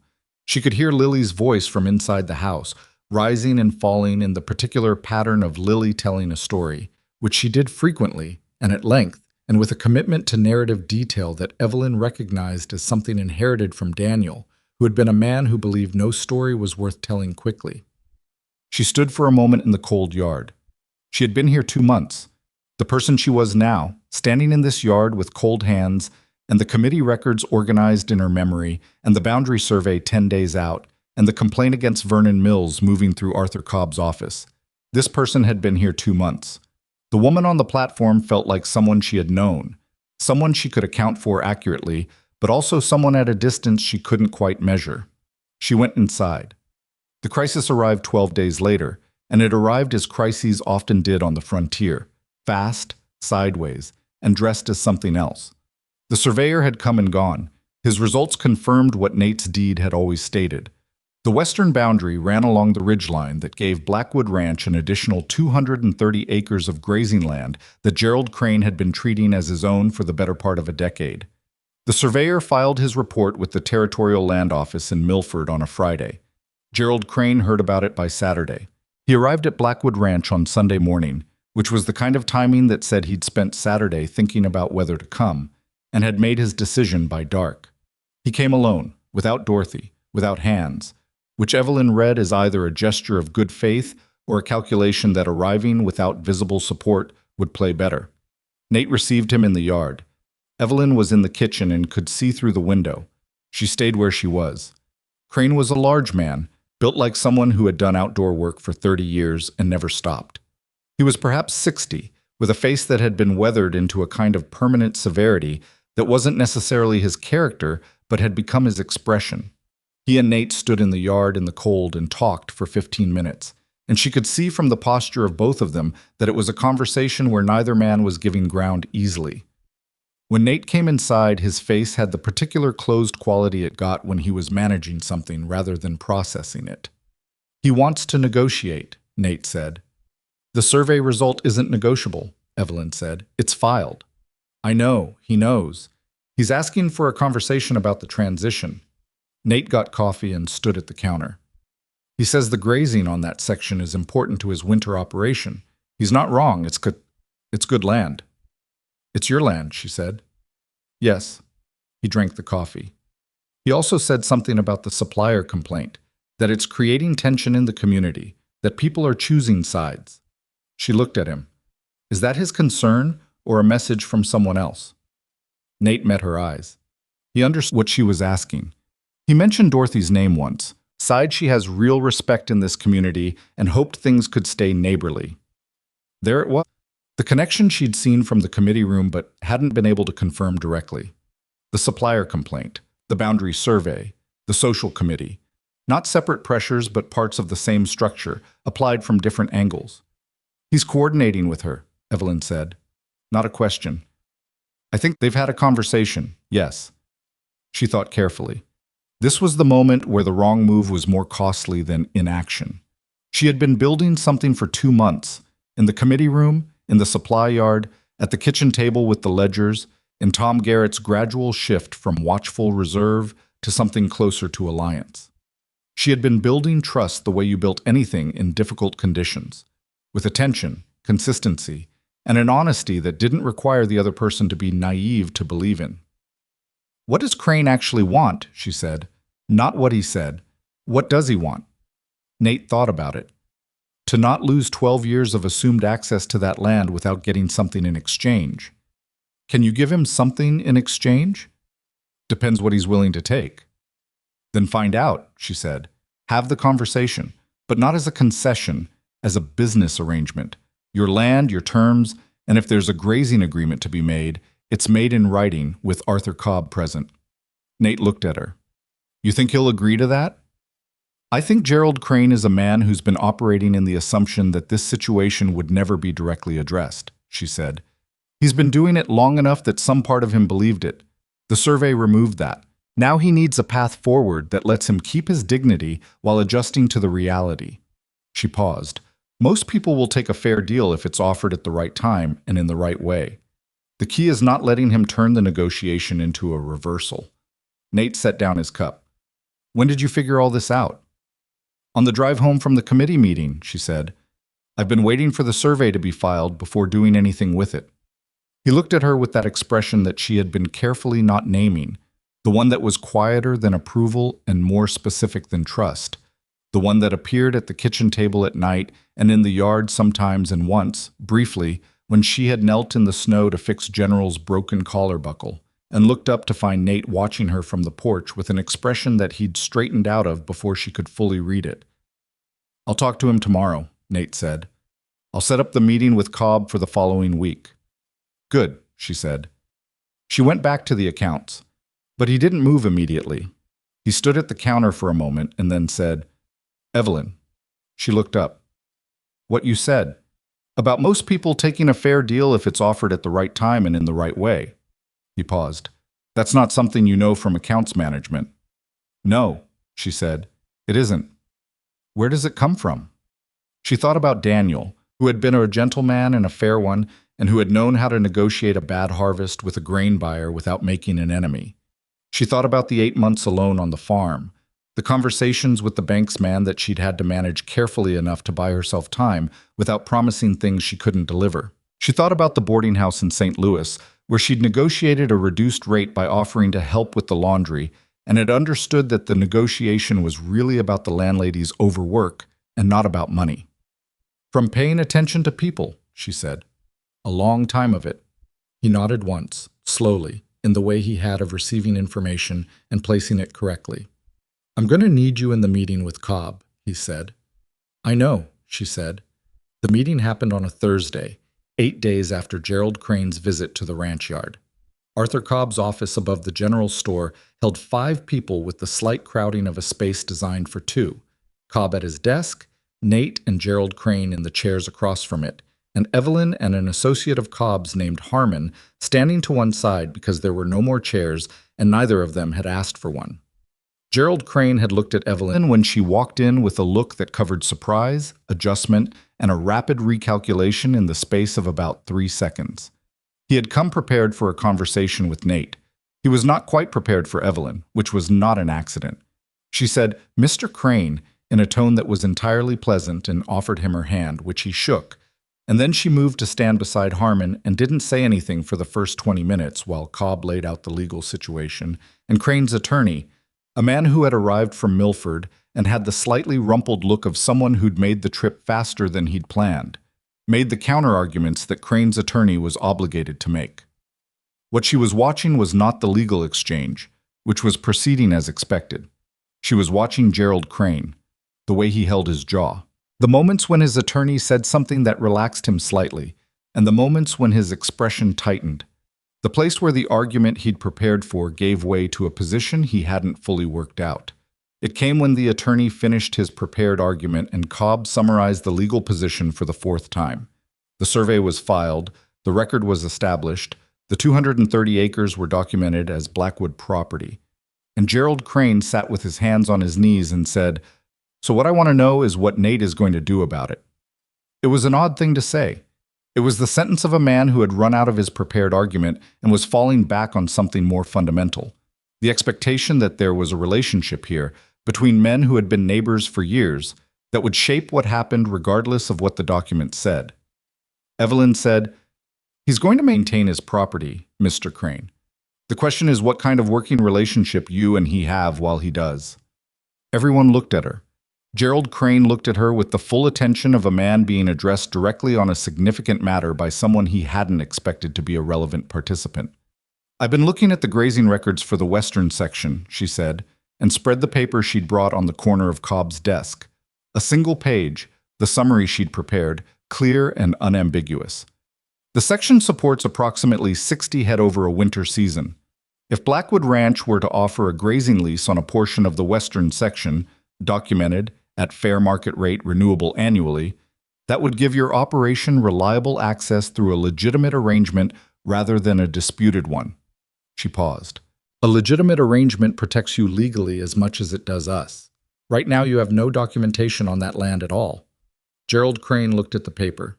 He looked at Nate. Nate was watching him with the patient attention of a man who had decided to let someone else drive and was trusting the driver. Crane's attorney leaned over and said something quiet. Crane listened. Then he said to Evelyn, "What rate are you talking about?" She told him. It was fair. She had looked up comparable arrangements and priced it honestly, not advantageously. He would know the number was fair. That was the point. Another quiet conversation with his attorney. Then Crane looked at the paper again, then at Nate. "You'd put this in writing." "We'd put it in writing," Evelyn said. "Mr. Cobb can draft it today if you're prepared to agree in principle." Crane was quiet for a long moment. The room was quiet with him. The particular quality of a moment where a decision is being made in real time, and everyone present understands it, and no one wants to disrupt it with a word in the wrong direction. "In principle," Crane said finally. Cobb reached for his pen. They left the office an hour later with a drafted agreement that both parties would sign the following week after their attorneys had reviewed it. The supplier complaint was unaffected. That was a separate matter, and Evelyn had kept it so, firmly and without apology, when Crane's attorney had tried to include it in the discussion.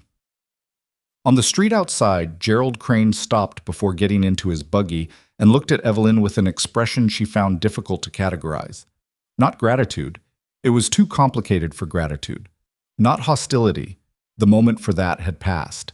"Dorothy was right that you were something different," he said. "Dorothy was right about a number of things," Evelyn said, "and wrong about a few." He looked at her for another moment. Then he nodded, once, and got in the buggy. Nate watched the buggy go and then looked at Evelyn. "Dorothy Crane told him to be careful of you," he said. It was not quite a question. "Probably," Evelyn said.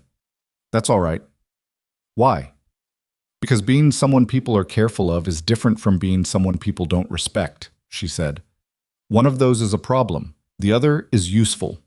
He looked at her on the cold street with the afternoon light going thin and the town of Red Hollow carrying on its ordinary business around them, and the expression that she had been carefully not naming was there again, clear enough this time that not naming it was a choice rather than an uncertainty.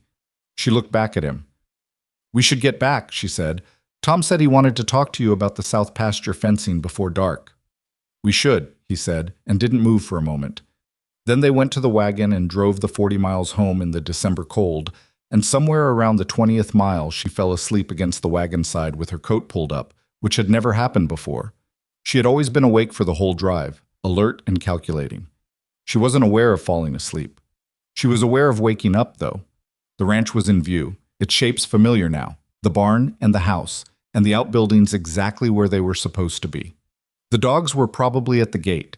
The girls were probably in the kitchen with Willis or Pete, doing something that required supervision and wasn't getting it. Nate hadn't woken her. He'd let her sleep the whole second half of the drive. She sat up and straightened her coat. He kept his eyes on the road. "I fell asleep," she said. "You did," he said. "You should have woken me." "You needed the sleep." She looked at him in the last of the afternoon light. He kept his eyes on the road the way people kept their eyes on roads when they were aware of being looked at and had decided not to look back until they were ready. She let it go. But she remembered it. The specific fact of him driving 40 miles in the cold without waking her. The decision it represented. The kind of consideration that didn't announce itself but accumulated. The way all the things that actually mattered accumulated, in small quantities over time, until one day you looked at the sum and understood you were holding something real. When they pulled into the yard, General and Senator were at the gate exactly as she'd expected. Lily's face appeared in the kitchen window for approximately 1 second before disappearing, which meant she was coming to the door. Rose was probably still in the yard doing something with Cal Reyes and the equipment she'd been studying since November. She climbed down from the wagon, and the cold hit her, and the ranch smelled of horses and wood smoke and the specific northern Montana cold that she had started to think of as her cold. This place is cold, the cold that belonged to where she lived. Where she lived. She had not used those words in her own mind until this moment, and they arrived with the particular weight of things that have been true for a while before you find the words for them. Lily came out of the front door at a pace that violated several of Evelyn's guidelines about running in cold weather, her coat half on and her face lit with the specific urgency of a child who has been waiting to report something. "Pete taught me to tie a lasso knot," Lily said, running across the yard. "A real one. And Rose broke the pump handle, but Cal says he can fix it, and it wasn't really her fault because the metal was already weakened from the cold." Evelyn received all of this information and the small person delivering it with one arm. Was Cal's assessment that the metal was already weakened before she broke it, or after? "Before," Lily said firmly. "Definitely before."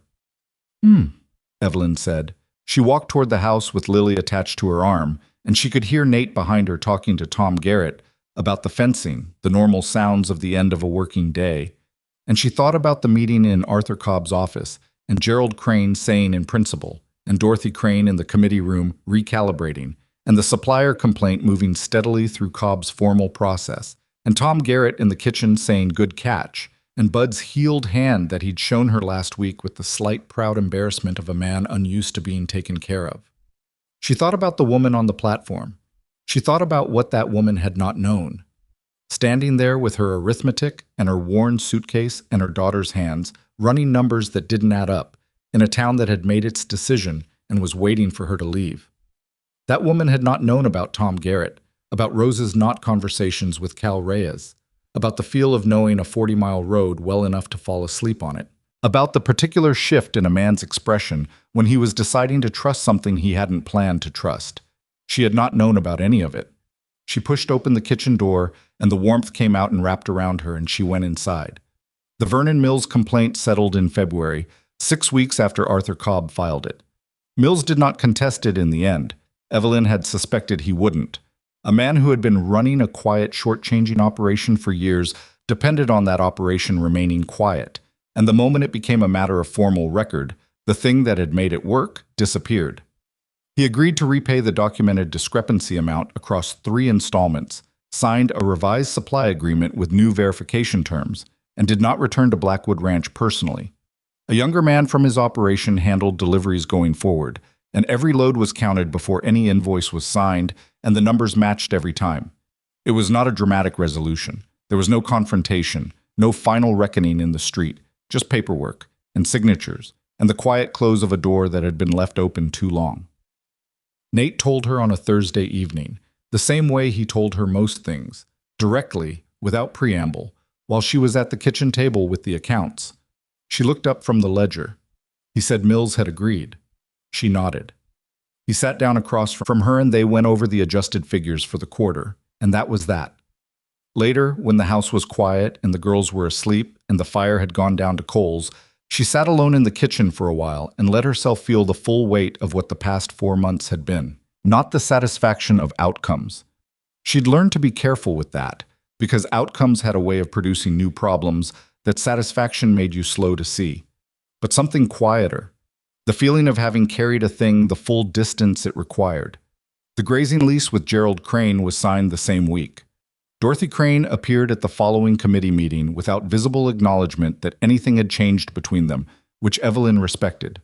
The fund now included the Pickett family and Mrs. Sands in its distribution, and Helen Marsh had brought 2 additional names that the committee had discussed and approved with less friction than Evelyn expected. The social architecture of the committee had not been dismantled. It wouldn't be, and trying to dismantle it would have been wasteful when redirecting it was possible. But the current ran differently now. Not because Evelyn had forced it, but because she had offered a direction that was genuinely useful, and the women who cared about doing real work had moved toward it. In March, the land came alive the way Montana land did in spring. Not gently, not with any of the softness that the word spring implied in other places, but with a sudden violent insistence, the snow retreating in a matter of days, and the mud arriving to replace it, and the grass coming up through the mud with the stubborn determination of something that had been waiting under the ground all winter and was not interested in further delays. The cattle moved. The hands worked the long days that spring required. Tom Garrett directed the operation with the competence of a man who had been doing it for years and did not need supervision, only coordination, which Evelyn provided through the supply management and the schedule and the 100 small decisions that kept a working ranch functioning as a whole rather than as separate parts. One morning in late March, Rose came in from the near barn with grease on her coat and the expression of a person who had solved a problem. Cal Reyes had been working on the water pump mechanism for a week. Apparently Rose had spent the previous afternoon watching him and had come in before breakfast to apply a conclusion she'd reached overnight. "It works," she said. "The pump?" Evelyn said. "The pump," Rose confirmed. Cal was approaching it from the seal. The problem was the pressure fitting. She was 7 years old.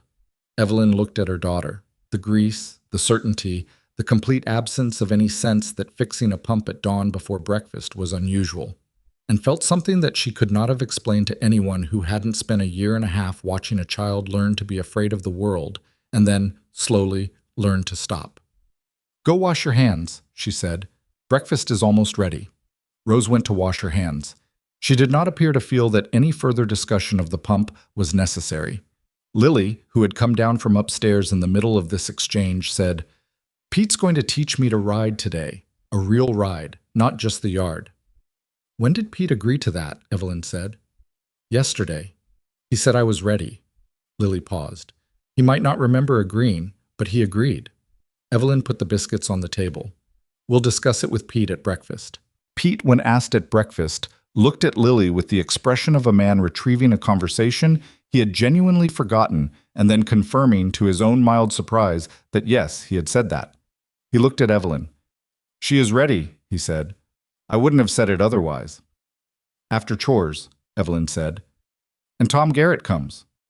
Tom, from the end of the table, said, "I was already planning to," with the tone of someone who had known this conversation was coming and had positioned himself accordingly.